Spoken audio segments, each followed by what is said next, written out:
ਸਤਨਾਮ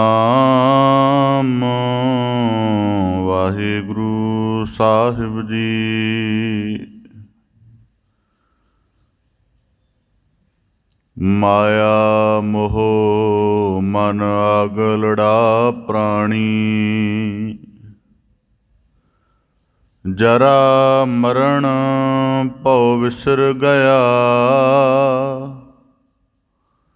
ਕੁਟੰਬ ਦੇਖ ਬਿਗਸਹਿ ਕਮਲਾ ਦਿਓ, ਪਰ ਕਰ ਜੋਹੇ ਕਪਟ ਨਰਾ। ਦੂੜਾ ਆਇਓ ਹੈ ਜਮਹਿ ਤਣਾ, ਤਿਨ ਆਗ ਲੜੈ ਮੈਂ ਰਹਿਣ ਨ ਜਾਏ। ਕੋਈ ਕੋਈ ਸਾਜਣ ਆਏ ਕਹੈ, ਮਿਲ ਮੇਰੇ ਬੀਠਲਾ। ਲੈ ਬਾਹੜੀ ਵਲਾਏ,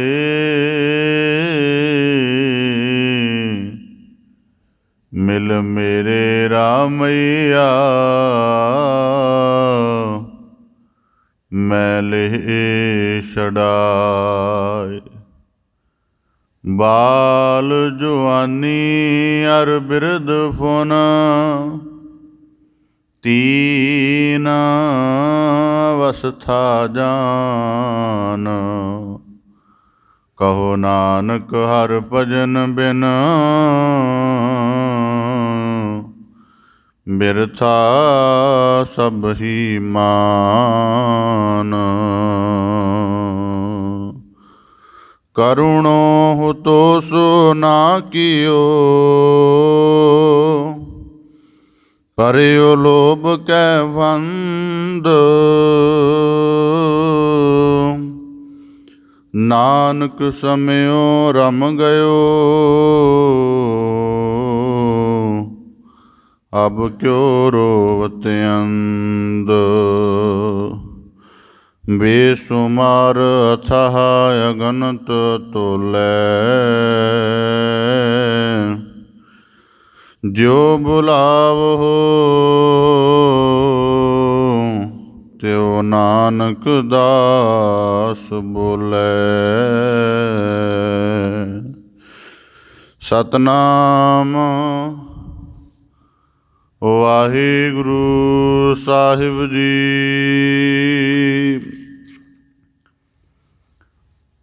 ਫਰੀਦਾ ਜਿਨ ਲੋਇਣ ਜਗ ਮੋਹਿਆ, ਸੇ ਲੋਇਣ ਮੈਂ ਡਿਠ। ਕੱਜਲ ਰੇਖ ਨ ਸਹਜਿਆ, ਸੇ ਪੰਖੀ ਸੂਏ ਬਹਿਠ। ਫਰੀਦਾ ਕੂਕੇ ਦਿਆ ਚਾਂਗੇ ਦਿਆ, ਮਤੀ ਦੇਂਦਿਆ ਨਿਤ। ਜੋ ਸੈਤਾਨ ਵੰਜਾਇਆ, ਸੇ ਕਿਤ ਫੇਰਹਿ ਚਿਤ। ਫਰੀਦਾ ਥਿਉ ਪਵਾਹੀ ਦਬ, ਜੇ ਸਾਈਂ ਲੋੜਹਿ ਸਭ। ਇਕ ਸਿਜਹਿ ਬਿਆਲ ਤਾੜੀਐ, ਤਾਂ ਸਾਈਂ ਦੈ ਦਰਵਾੜੀਐ। ਫਰੀਦਾ ਖਾਕ ਨ ਨਿੰਦੀਐ, ਖਾਕੂ ਜੇਡ ਨ ਕੋਇ। ਜੀਵ ਦਿਆ ਪੈਰਾ ਤਲੈ, ਮੋਇਆ ਉੱਪਰ ਹੋਏ। ਵਾਹਿਗੁਰੂ ਜੀ ਕਾ ਖਾਲਸਾ, ਵਾਹਿਗੁਰੂ ਜੀ ਕੀ ਫਤਿਹ।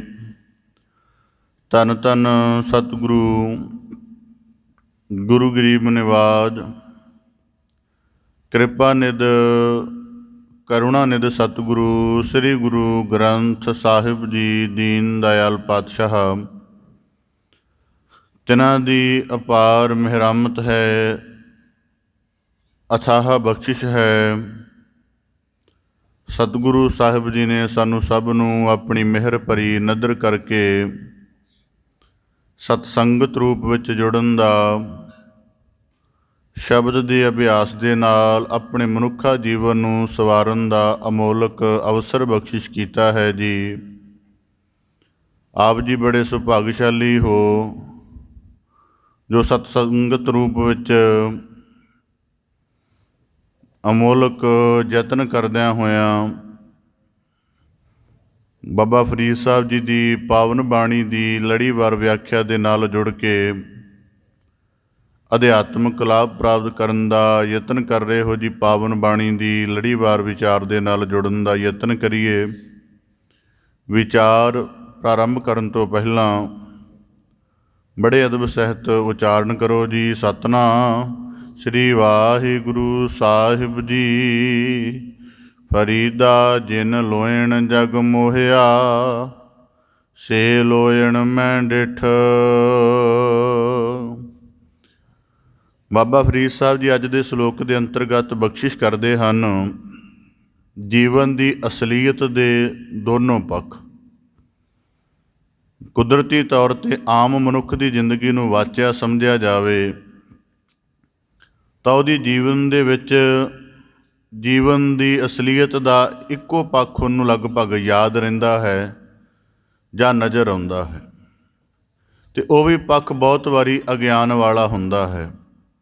ਕਿਉਂਕਿ ਕਿਸੇ ਵੀ ਪੱਖ ਦਾ ਜੇ ਸਾਨੂੰ ਪਤਾ ਲੱਗਦਾ ਹੈ ਤਾਂ ਅਸੀਂ ਇਹ ਨਹੀਂ ਕਹਿ ਸਕਦੇ ਕਿ ਉਹਨੂੰ ਮੈਂ ਦੇਖ ਲਿਆ ਅਤੇ ਦੇਖਣ ਦੇ ਨਾਲ ਮੈਨੂੰ ਉਹਦਾ ਸਾਰਾ ਅਨੁਭਵ ਹੋ ਗਿਆ। ਹੁਣ ਕਿਸੇ ਅਪਰਾਧੀ ਦਾ ਅਪਰਾਧ ਕਰਨਾ ਅਸੀਂ ਦੇਖ ਲਿਆ, ਚੋਰੀ ਕਰਨਾ ਦੇਖ ਲਿਆ, ਉਹਦਾ ਹਿੰਸਾ ਕਰਨਾ ਦੇਖ ਲਿਆ, ਉਹਦਾ ਕਿਸੇ ਤਰ੍ਹਾਂ ਦਾ ਝਗੜਾ ਕਰਨ ਦੀ ਸਥਿਤੀ ਨੂੰ ਦੇਖ ਲਿਆ। ਇੰਨੇ ਕੁ ਦੇ ਨਾਲ ਅਸੀਂ ਇਸ ਅਨੁਭਵ ਤੱਕ ਨਹੀਂ ਪਹੁੰਚ ਸਕਦੇ ਕਿ ਉਹ ਅਪਰਾਧੀ। ਹਾਂ, ਅਗਰ ਅਪਰਾਧੀ ਮੰਨ ਲੈਂਦੇ ਹਾਂ ਤਾਂ ਇੰਨਾ ਕਹਿਣਾ ਚਾਹੀਦਾ ਕਿ ਇਸ ਘਟਨਾ ਦੇ ਨੁਕਤੇ ਤੋਂ ਇੰਨੇ ਕੁ ਤਲ 'ਤੇ ਮੈਂ ਅਪਰਾਧੀ ਕਹਿੰਦਾ ਹਾਂ, ਬਾਕੀ ਉਹਦੇ ਮਗਰਲਾ ਕਿੰਨਾ ਅਨੁਭਵ ਹੈ, ਉਹ ਉਸ ਕਾਰਜ ਲਈ ਪ੍ਰੇਰਿਆ ਗਿਆ ਕਿ ਨਹੀਂ, ਉਸ ਮੰਦੇ ਕਾਰਜ ਨੂੰ ਕਰਨ ਦੇ ਲਈ ਉਹਦੀ ਬੁੱਧੀ ਨੇ ਕਿੰਨਾ ਸਮਾਂ ਤਿਆਰ ਹੋਣ ਦੇ ਲਈ ਲਿਆ ਹੈ। ਇਹ ਸਾਰਾ ਕੁਝ ਵਾਚਣ ਤੋਂ ਬਾਅਦ ਹੀ ਕਿਸੇ ਪੱਖ ਦਾ ਅਨੁਭਵ ਜਿਹੜਾ ਸਾਨੂੰ ਸਪਸ਼ਟ ਹੁੰਦਾ। ਅਤੇ ਬਾਬਾ ਫਰੀਦ ਸਾਹਿਬ ਜੀ ਨੇ ਆਪਣੇ ਅੱਜ ਦੇ ਸ਼ਲੋਕ ਦੇ ਅੰਤਰਗਤ ਜੀਵਨ ਦੀ ਸੱਚ ਅਸਲੀਅਤ ਦੇ ਦੋਨੋਂ ਪੱਖ ਦਿਖਾਏ ਨੇ। ਇਹ ਜਗਤ ਦਾ ਜਿਹੜਾ ਦੁਨਿਆਵੀ ਕਿਸਮ ਦਾ ਗਿਆਨ ਹੈ ਉਹ ਕਈ ਵਾਰੀ ਸਾਨੂੰ ਵਨ ਸਾਈਡਡ ਰੱਖਦਾ ਹੈ, ਅਤੇ ਵਨ ਸਾਈਡਡ ਹਮੇਸ਼ਾ ਇਲਯੂਜ਼ਨ ਹੀ ਹੁੰਦਾ ਹੈ। ਜਿਵੇਂ ਮਨੁੱਖ ਨੇ ਦੁਨੀਆ ਦੇ ਮਸਲੇ 'ਚ ਸਮਝਿਆ ਹੋਇਆ ਜਾਂ ਮੰਨਿਆ ਹੋਇਆ ਕਿ ਦੁਨੀਆ ਸਦੀਵ ਹੈ, ਸਦਾ ਥਿਰ ਰਹਿਣਾ ਹੈ। ਹੁਣ ਮਨੁੱਖ ਕਹੇਗਾ ਅਸੀਂ ਤਾਂ ਮੰਨਦੇ ਨਹੀਂ, ਪਰ ਜ਼ਿੰਦਗੀ ਦੀ ਤਰਜ਼ ਦੱਸਦੀ ਹੈ ਕਿ ਸਦੀਵੀ ਮੰਨ ਕੇ ਚੱਲ ਰਹੇ ਹਾਂ। ਇਸ ਕਰਕੇ ਬਾਬਾ ਫਰੀਦ ਸਾਹਿਬ ਜੀ ਅੱਜ ਦੇ ਸ਼ਲੋਕ ਦੁਆਰਾ ਜੀਵਨ ਦੇ ਦੋਨੋਂ ਪੱਖ ਸਾਨੂੰ ਇੱਕ ਸ਼ਲੋਕ ਦੁਆਰਾ, ਇੱਕ ਘਟਨਾ ਦੁਆਰਾ ਸਮਝਾ ਰਹੇ ਹਨ, ਬਖਸ਼ਿਸ਼ ਕਰਦੇ ਹਨ। ਫਰੀਦਾ ਜਿਨ ਲੋਇਣ ਜਗ ਮੋਹਿਆ, ਸੇ ਲੋਇਣ ਮੈਂ ਡਿਠ। ਬਾਬਾ ਫਰੀਦ ਸਾਹਿਬ ਜੀ ਬਖਸ਼ਿਸ਼ ਕਰਦੇ ਹਨ ਜਿਨ ਲੋਇਣ। ਹੁਣ ਸਾਡੇ ਸਰੀਰ ਦੇ ਵਿੱਚ ਪ੍ਰਕਾਸ਼ ਹੈ ਤਾਂ ਉਹ ਪ੍ਰਕਾਸ਼ ਕਿੱਥੋਂ ਪ੍ਰਗਟ ਹੁੰਦਾ ਹੈ? ਉਹ ਸਾਡੇ ਨੇਤਰਾਂ ਦੁਆਰਾ ਪ੍ਰਗਟ ਹੁੰਦਾ ਹੈ। ਹੁਣ ਹਨੇਰੇ ਦੇ ਵਿੱਚ ਵੀ ਸਾਡੀਆਂ ਅੱਖਾਂ ਦੇਖਣ ਦਾ ਥੋੜ੍ਹਾ ਬਹੁਤਾ ਕੰਮ ਕਰ ਲੈਂਦੀਆਂ ਨੇ। ਹੁਣ ਕੁਦਰਤੀ ਹੈ, ਕਿਸੇ ਵਸਤੂ ਨੂੰ ਹਨੇਰੇ ਵਿੱਚੋਂ ਲੱਭਣਾ ਹੋਵੇ ਪ੍ਰਕਾਸ਼ ਦੀ ਲੋੜ ਪੈਂਦੀ ਹੈ, ਫਿਰ ਸਾਨੂੰ ਉਹ ਸਾਰਾ ਕੁਝ ਨਜ਼ਰ ਆਉਂਦਾ। ਹੁਣ ਕੁਦਰਤੀ ਜਿਹੜਾ ਸਾਡਾ ਆਤਮ ਸਰੂਪ ਹੈ ਉਹਦਾ ਜਿਹੜਾ ਪ੍ਰਕਾਸ਼ ਤੱਤ ਹੈ, ਪ੍ਰਕਾਸ਼ ਜਿਹੜਾ ਉਹਦਾ ਪ੍ਰਭਾਵ ਹੈ ਉਹ ਸਾਡੇ ਨੇਤਰਾਂ ਦੁਆਰਾ ਪ੍ਰਭਾਵਿਤ ਹੁੰਦਾ। ਇਸ ਕਰਕੇ ਨੇਤਰਾਂ ਨੂੰ ਲੋਇਣ ਵੀ ਕਿਹਾ ਕਿ ਇਹਨਾਂ ਦੇ ਦੇਖਣ ਨਾਲ ਹੀ, ਇਹਨਾਂ ਦੇ ਹੋਣ ਦੇ ਨਾਲ ਹੀ ਸਾਨੂੰ ਚੀਜ਼ਾਂ ਦਾ ਬੋਧ ਹੁੰਦਾ ਹੈ। ਤਾਂ ਬਾਬਾ ਫਰੀਦ ਸਾਹਿਬ ਜੀ ਕਹਿੰਦੇ ਜਗ ਮੋਹਿਆ। ਇਹ ਨੇਤਰਾਂ ਦੀ ਕਿਆ ਅਜੀਬ ਬਾਤ ਹੈ।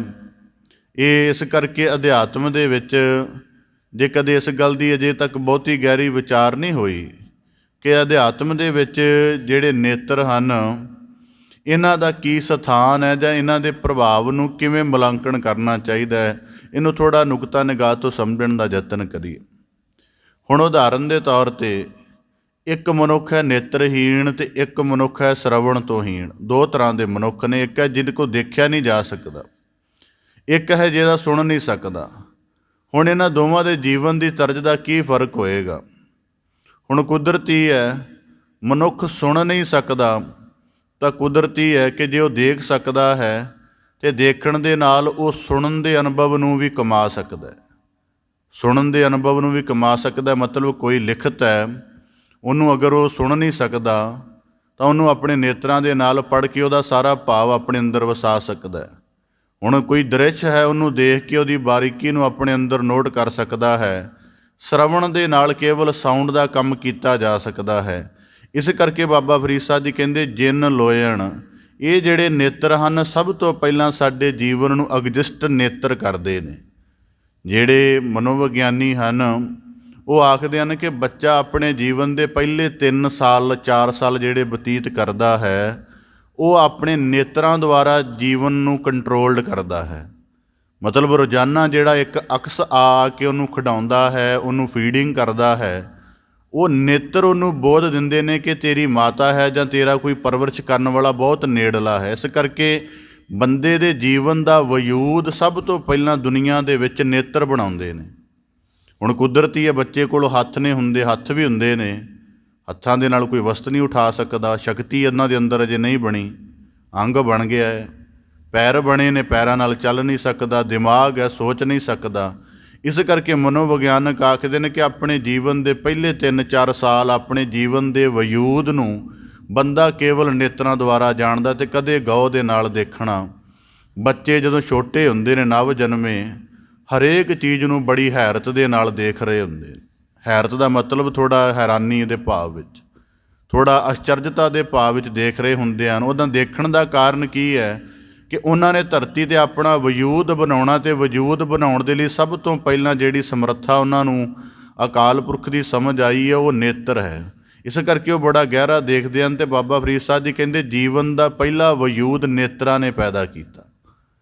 ਸਾਡੇ ਜੀਵਨ ਦੇ ਵਜੂਦ ਹੋਣ ਦੀ ਅਸੀਂ ਕੁਝ ਹਾਂ, ਇਹਦਾ ਪਹਿਲਾ ਬੋਧ ਨੇਤਰਾਂ ਨੇ ਪੈਦਾ ਕੀਤਾ, ਕਿਉਂਕਿ ਸਾਨੂੰ ਦੂਜੇ ਨਾਲ ਵਾਕਫੀਅਤ ਕਰਾਈ। ਉਹਦਾ ਅਗਲਾ ਭਾਵ ਇਹ ਹੈ ਕਿ ਨੇਤਰ ਪਹਿਲੀ ਗੱਲ ਤਾਂ ਸਾਡੇ ਵਜੂਦ ਦੀ ਸੈਂਸ ਪੈਦਾ ਕਰਦੇ ਹਨ, ਦੂਜਾ ਹੈ ਸਾਡੇ ਜੀਵਨ ਦੀ ਐਕਸਟਰਨਿਟੀ ਬਣਾਉਂਦੇ ਹਨ। ਐਕਸਟਰਨਿਟੀ ਦਾ ਮਤਲਬ ਹੈ ਬਾਹਰ ਮੁਖਤਾ, ਕਿ ਜੇ ਮਨੁੱਖ ਕੁਦਰਤੀ ਨੇਤਰ ਨਾ ਹੋਣ, ਇੱਕ ਮਨੁੱਖ ਸ਼ਰਵਣ ਵਾਲਾ ਹੈ, ਸ਼ਰਵਣ ਵਾਲਾ ਦੁਨੀਆ ਭਰ ਦੇ ਸਾਊਂਡ ਦੇ ਬੋਧ ਨੂੰ ਆਪਣੇ ਅੰਦਰ ਵਸਾ ਸਕਦਾ ਹੈ ਕਿ ਫਲਾਣੇ ਸਾਜ਼ ਦਾ ਸੰਗੀਤ ਹੈ, ਇਹ ਪੰਛੀ ਦਾ ਸੰਗੀਤ ਹੈ, ਇਹ ਮਨੁੱਖ ਦਾ ਸੰਗੀਤ ਹੈ, ਇਹ ਕਿਸੇ ਕੀੜੇ ਦੀ ਆਵਾਜ਼ ਹੈ, ਇਹ ਹਵਾਵਾਂ ਦੇ ਚੱਲਣ ਦੀ ਆਵਾਜ਼ ਹੈ, ਇਹ ਨਦੀ ਦੇ ਵਿੱਚ ਵਲਣ ਵਾਲੀਆਂ ਛੱਲਾਂ ਦੀ ਆਵਾਜ਼ ਹੈ। ਮਤਲਬ ਇੱਕ ਸੁਣਨ ਵਾਲਾ ਬੰਦਾ ਅਗਰ ਨੇਤਰ ਨਹੀਂ ਹਨ, ਸਾਰੇ ਸੰਸਾਰ ਦੇ ਸਾਊਂਡ ਦੀ ਸਮਝ ਰੱਖ ਸਕਦਾ ਹੈ, ਪਰ ਉਹ ਸਾਊਂਡ ਡਿਵੈਲਪ ਕਿਵੇਂ ਹੋ ਰਿਹਾ ਇਸ ਗੱਲ ਦਾ ਅਨੁਭਵ ਉਹਦੇ ਕੋਲ ਨਹੀਂ ਆ ਸਕਦਾ। ਇਸ ਕਰਕੇ ਬਾਬਾ ਫਰੀਦ ਸਾਹਿਬ ਜੀ ਕਹਿੰਦੇ ਜਿਹੜੇ ਨੇਤਰ ਹਨ ਇਹ ਐਕਸਟਰਨਿਟੀ ਪੈਦਾ ਕਰਦੇ ਹਨ, ਬਾਹਰ ਮੁਖਤਾ ਪੈਦਾ ਕਰਦੇ ਨੇ। ਬਾਹਰ ਮੁਖਤਾ ਦਾ ਮਤਲਬ ਹੁਣ ਕੁਦਰਤੀ ਹੈ, ਅਸੀਂ ਜਿਨ੍ਹਾਂ ਦੇ ਨਾਲ ਸੰਬੰਧ ਵਿੱਚ ਹਾਂ ਜਾਂ ਜਿਹੜੀਆਂ ਚੀਜ਼ਾਂ 'ਤੇ ਸਾਡਾ ਵਰਤੋਂ ਵਿਹਾਰ ਚੱਲਦਾ ਹੈ ਉਹਨਾਂ ਦੇ ਪ੍ਰਤੀ ਨੇਤਰਾਂ ਦੇ ਤਲ 'ਤੇ ਬੋਧ ਰੱਖਣਾ ਸਾਡੀ ਇੱਕ ਨੈਤਿਕ ਜ਼ਿੰਮੇਵਾਰੀ ਹੈ। ਪਰ ਇੱਕ ਇਸਤਰੀ ਦੇ ਨਕਸ਼ ਤੋਂ ਅੱਗੇ ਜਾ ਕੇ ਹੋਰ ਸਾਰਾ ਕੁਝ ਦੇਖਣ ਦੀਆਂ ਚਾਹਤਾਂ ਪੈਦਾ ਹੋ ਜਾਣੀਆਂ ਔਰ ਉਹਦਾ ਕੇਂਦਰ ਵੀ ਵਾਸਨਾ ਰਹਿਣਾ। ਇਸ ਕਰਕੇ ਬਾਬਾ ਫਰੀਦ ਸਾਹਿਬ ਜੀ ਕਹਿੰਦੇ ਜਿਨ ਲੋਇਣ, ਇਸ ਕਰਕੇ ਨੇਤਰਾਂ ਦਾ ਦੂਜਾ ਪੱਧਰ ਹੈ, ਇਹ ਬਾਹਰ ਮੁਖਤਾ ਪੈਦਾ ਕਰਦੇ ਨੇ ਅਤੇ ਬਾਹਰ ਮੁਖਤਾ ਦੇ ਵਿੱਚ ਬੰਦਾ ਕਦੇ ਸਮਝ ਨਹੀਂ ਪਾਉਂਦਾ। ਇਸ ਕਰਕੇ ਸੂਫੀ ਸਾਧਕਾਂ ਨੇ ਬੜੀ ਕਮਾਲ ਦੀ ਗੱਲ ਕਹੀ ਹੈ। ਉਹ ਕਹਿੰਦੇ ਬੰਦੇ ਨੂੰ ਨੇਤਰ ਖੋਲ੍ਹਣੇ ਅਤੇ ਨੇਤਰਾਂ ਦੁਆਰਾ ਬਾਹਰ ਦੇਖਣਾ ਬਹੁਤ ਜਲਦੀ ਆ ਜਾਂਦਾ ਹੈ, ਪਰ ਉਹਨੂੰ ਨੇਤਰ ਬੰਦ ਕਰਨੇ ਅਤੇ ਬੰਦ ਨੇਤਰਾਂ ਦੇ ਮਗਰ ਦੇਖਣਾ, ਇਹਨਾਂ ਨੇਤਰਾਂ ਦੇ ਅੱਗੇ ਦੇਖਣਾ ਤਾਂ ਸਾਰਿਆਂ ਨੂੰ ਆਉਂਦਾ ਹੈ, ਪਰ ਇਹਨਾਂ ਨੇਤਰਾਂ ਨੂੰ ਬੰਦ ਕਰਕੇ ਇਹਨਾਂ ਨੇਤਰਾਂ ਦੇ ਮਗਰ ਜਿਹੜਾ ਪ੍ਰਕਾਸ਼ ਵਿਆਪਕ ਹੈ, ਜਿਹੜੀ ਜੋਤ ਵਿਆਪਕ ਹੈ, ਕਹਿੰਦੇ ਇਹਨਾਂ ਨੇਤਰਾਂ ਦੇ ਪਲਟਾਉਣ ਦੀ ਕਿਰਿਆ ਬਹੁਤ ਘੱਟ ਬੰਦਿਆਂ ਨੂੰ ਆਉਂਦੀ। ਤਾਂ ਬਾਬਾ ਫਰੀਦ ਸਾਹਿਬ ਜੀ ਕਹਿੰਦੇ ਦੂਸਰਾ ਪੱਧਰ ਹੈ ਕਿ ਨੇਤਰ ਬਾਹਰ ਮੁਖਤਾ ਪੈਦਾ ਕਰਦੇ ਨੇ। ਜਿਹੜੇ ਬੰਦੇ ਦੀ ਬਾਹਰ ਦੇਖਣ ਦੀ ਜਿੰਨੀ ਜ਼ਿਆਦਾ ਚਾਹਤ ਹੋਏਗੀ ਜਾਂ ਬਾਹਰ ਭ੍ਰਮਣ ਦੀ ਜਿੰਨੀ ਜ਼ਿਆਦਾ ਚਾਹਤ ਹੋਏਗੀ ਉਹਦਾ ਮੇਨ ਕੇਂਦਰ ਨੇਤਰ ਹੋਣਗੇ। ਇਸ ਕਰਕੇ ਬਾਬਾ ਫਰੀਦ ਸਾਹਿਬ ਜੀ ਕਹਿੰਦੇ ਦੂਸਰਾ ਪੱਧਰ ਇਹ ਹੈ ਬਾਹਰ ਮੁਖਤਾ। ਹੁਣ ਤੀਜਾ ਪੱਧਰ ਕੀ ਹੈ? ਤੀਜਾ ਪੱਧਰ ਹੈ ਇਹ ਰਸ ਦਾ ਸਭ ਤੋਂ ਵਧੀਆ ਅਨੁਭਵ ਨੇਤਰ ਕਰਾਉਂਦੇ ਨੇ। ਰਸ ਦਾ ਸਭ ਤੋਂ ਪਹਿਲਾ ਅਨੁਭਵ ਜਿਹੜਾ ਸਾਨੂੰ ਨੇਤਰ ਕਰਾਉਂਦੇ ਨੇ। ਇੱਕ ਬੱਚੇ ਨੂੰ ਇੱਕ ਵਾਰੀ ਕੋਈ ਮਿੱਠੀ ਵਸਤ ਦਿਖਾ ਕੇ ਬਾਅਦ 'ਚ ਉਹਨੂੰ ਖਿਲਾ ਦਿਓ, ਬਾਅਦ 'ਚ ਉਹਦੇ ਸਾਹਮਣੇ ਕਦੇ ਉਹ ਵਸਤ ਥੋੜ੍ਹੀ ਦੂਰੀ 'ਤੇ ਪਈ ਰਹੀ ਹੋਵੇ, ਵਿਚਾਰਾ ਨਹੀਂ ਪਹੁੰਚ ਸਕਦਾ ਹੋਵੇ, ਨੇਤਰਾਂ ਦੁਆਰਾ ਗੌ ਨਾਲ ਦੇਖ ਕੇ ਆਪਣੇ ਬੁੱਲ੍ਹਾਂ 'ਤੇ ਜ਼ੁਬਾਨ ਫੇਰੀ ਜਾਏਗਾ ਅਤੇ ਦੇਖਣ ਦੇ ਨਾਲ ਹੀ ਉਹਦਾ ਰਸ ਲਈ ਜਾਏਗਾ। ਕੁਦਰਤੀ ਹੈ। ਹੁਣ ਦੁਨੀਆ ਦੇ ਵਿੱਚ ਦੇਖੋ, ਹਰ ਨੇਤਰਾਂ ਦੇ ਤਲ 'ਤੇ ਬੰਦਾ ਕਿੰਨਾ ਰਸ ਲੈਂਦਾ ਹੈ। ਇੱਕ ਲੋਭੀ ਬੰਦਾ, ਪਤਾ ਹੈ ਪਦਾਰਥ ਮੇਰੇ ਕੋਲੋਂ ਨਹੀਂ ਆ ਸਕਦਾ, ਪਦਾਰਥ ਮੇਰੀ ਸੀਮਾ ਦੇ ਵਿੱਚ ਨਹੀਂ ਹੈ, ਚੋਰ ਚੋਰੀ ਵੀ ਨਹੀਂ ਕਰ ਸਕਦਾ, ਪਰ ਅੰਦਰ ਚੋਰੀ ਦਾ ਭਾਵ ਵਸਾ ਲੈਂਦਾ ਹੈ ਅਤੇ ਨੇਤਰਾਂ ਦੁਆਰਾ ਦੇਖ ਦੇਖ ਕੇ ਆਪਣੇ ਆਪ ਨੂੰ ਉਸ ਸਥਿਤੀ 'ਚ ਲੈ ਆਉਂਦਾ ਕਿ ਮੇਰਾ ਹੀ ਹੈ। ਇਸ ਕਰਕੇ ਲੋਭ, ਜਦੋਂ ਦੇਖੋ ਲੋਭ ਗ੍ਰਸਤ ਕਰਦਾ ਹੈ, ਕਾਮ ਗ੍ਰਸਤ ਕਰਦਾ ਹੈ। ਤਿੰਨ ਜਿਹੜੇ ਵਿਕਾਰ ਹਨ ਇਹ ਨੇਤਰਾਂ 'ਤੇ ਆਸ਼ਰਿਤ ਹਨ। ਹੁਣ ਕੁਦਰਤੀ ਹੈ, ਬੰਦੇ ਨੂੰ ਆਪਣੀ ਔਲਾਦ ਦੀ ਸ਼ਕਲ ਨਾ ਦਿਖੇਗੀ, ਮੋਹ ਕਿੱਥੋਂ ਪੈਦਾ ਹੋਏਗਾ। ਮੈਂ ਦੇਖਿਆ ਹੋਇਆ ਜ਼ਿੰਦਗੀ ਦੇ ਵਿੱਚ ਨੇਤਰਹੀਣ ਮਾਵਾਂ, ਕੁਝ ਅੰਮ੍ਰਿਤਸਰ ਦੇ ਵਿਖ ਨਹੀਂ ਅਨੁਭਵ ਪੈਦਾ ਹੁੰਦਾ, ਕੇਵਲ ਬੱਚੇ ਦੇ ਸਾਉਣ 'ਤੇ ਹੀ ਚੱਲ ਰਹੀਆਂ ਨੇ, ਥੋੜ੍ਹੀ ਸ਼ੋਅ 'ਤੇ ਚੱਲ ਰਹੀਆਂ ਨੇ। ਹੁਣ ਇਸ ਕਰਕੇ ਲੋਭ, ਕਾਮ ਅਤੇ ਮੋਹ, ਇਹ ਤਿੰਨ ਜਿਹੜੇ ਵਿਕਾਰ ਹਨ, ਇਹਨਾਂ ਦਾ ਜਿਹੜਾ ਆਸ਼ਰਿਤ ਕੇਂਦਰ ਹੈ ਉਹ ਨੇਤਰ ਹੈ। ਕਿਸੇ ਵਸਤੂ ਦੀ ਅਮੋਲਕਤਾ ਦਾ ਬੋਧ ਹੀ ਨਹੀਂ ਹੋਇਆ, ਉਹਨੂੰ ਚਰਾਉਣ ਦਾ ਜਾਂ ਉਹਨੂੰ ਹਥਿਆਉਣ ਦਾ ਜਾਂ ਆਪਣੇ ਅਧੀਨ ਕਰਨ ਦਾ ਖਿਆਲ ਕਿੱਥੋਂ ਅਨੁਭਵ ਹੋਏਗਾ। ਕਿਸ ਕਰਕੇ ਕਿਸੇ ਨਕਸ਼ ਦੀ ਅਜੇ ਵਾਸਨਾ ਹੀ ਨਹੀਂ ਮਨ 'ਚ ਵਸੀ, ਉਹ ਕਿਸ ਤਰ੍ਹਾਂ ਦੇ ਕਾਮੀ ਭਾਵ ਪੈਦਾ ਕਰ ਲਏਗੀ। ਇਸ ਕਰਕੇ ਜਦੋਂ ਕੋਈ ਨਕਸ਼ ਦਾ ਸੰਬੰਧਕ ਤਰੀਕਾ ਹੀ ਨਹੀਂ ਪਤਾ ਲੱਗਿਆ, ਮੋਹ ਕਿੱਥੇ ਪੈਦਾ ਕਰੇਗਾ। ਇਸ ਕਰਕੇ ਬਾਬਾ ਫਰੀਦ ਸਾਹਿਬ ਜੀ ਕਹਿੰਦੇ ਜਿਹੜੇ ਨੇਤਰ ਹਨ ਇਹ ਤੀਜੇ ਪੱਧਰ 'ਤੇ ਸਭ ਤੋਂ ਜ਼ਿਆਦਾ ਰਸ ਦਾ ਅਨੁਭਵ ਨੇਤਰ ਕਰਾਉਂਦੇ ਨੇ। ਹੁਣ ਕੰਨਾਂ ਦੇ ਨਾਲ ਬੰਦਾ ਜਿਹੜਾ ਹੈ ਉਹ ਖੱਟਾ ਮਿੱਠਾ ਨਹੀਂ ਟੈਸਟ ਕਰ ਸਕਦਾ, ਨੇਤਰਾਂ ਦੇ ਨਾਲ ਫਿਰ ਉਹਦਾ ਭਾਵ ਕਰ ਸਕਦਾ ਹੈ ਕਿ ਮਿੱਠੀ ਵਸਤੂ ਨੂੰ ਦੇਖ ਕੇ ਮਨ 'ਚ ਮਿੱਠਾ ਅਨੁਭਵ ਕਰਨ ਲੱਗ ਪੈਂਦਾ, ਅਤੇ ਦੇਖਦਾ ਨੇਤਰਾਂ ਦੁਆਰਾ ਹੈ।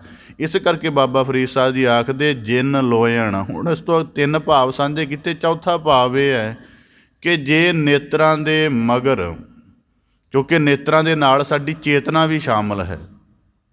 ਨੇਤਰ ਦੇਖਣ ਦਾ ਕੰਮ ਤਾਂ ਕਰ ਹੀ ਰਹੇ ਨੇ, ਪਰ ਚੇਤਨਾ ਦਾ ਮਤਲਬ ਜੋ ਕੁਝ ਦੇਖਿਆ ਉਹਦੇ ਬੁੱਝਣ ਦਾ ਕੰਮ ਵੀ ਨਾਲ ਨਾਲ ਹੀ ਹੋ ਰਿਹਾ, ਉਹਦੇ ਜਾਣਨ ਦਾ ਕੰਮ। ਤਾਂ ਬਾਬਾ ਫਰੀਦ ਸਾਹਿਬ ਜੀ ਕਹਿੰਦੇ ਜਗ ਮੋਹਿਆ, ਇਹਦਾ ਮਤਲਬ ਹੈ ਕਿ ਇਹਨਾਂ ਨੇਤਰਾਂ ਦੇ ਵਿੱਚ ਜਦੋਂ ਮਨੁੱਖ ਨੂੰ ਸੱਚ ਅਸਲੀਅਤ ਦਾ ਗਿਆਨ ਨਹੀਂ ਰਹਿੰਦਾ ਅਤੇ ਇਹ ਜਗਤ ਦੀ ਬਾਹਰ ਮੁਖਤਾ ਅਤੇ ਜਗਤ ਦੀ ਬਾਹਰੀ ਜਿਹੜੀ ਮਾਇਆ ਵਾਲੀ ਰਸਾਦਿਕ ਸਥਿਤੀ ਹੈ ਉਹਦੇ ਭਰਮ ਦੇ ਵਿੱਚ ਆ ਕੇ ਆਪਣੇ ਆਪ ਨੂੰ ਉੱਤਮ ਸਮਝਣ ਦਾ ਭਰਮ ਪਾ ਲੈਂਦੇ ਹਨ ਅਤੇ ਆਪਣੀ ਸੁੰਦਰਤਾ ਦੀ ਪਲੀ ਨਾਲ ਜਗਤ ਦੇ ਵਿੱਚ ਇੰਝ ਚੱਲਦੇ ਹਨ। ਭਾਵ ਕਿ ਬਾਬਾ ਫਰੀਦ ਸਾਹਿਬ ਜੀ ਦਾ ਇਹ ਸ਼ਲੋਕ ਇੱਕ ਵੇਸਵਾ ਦੇ ਸੰਬੰਧ ਵਿੱਚ ਕਿਹਾ ਗਿਆ।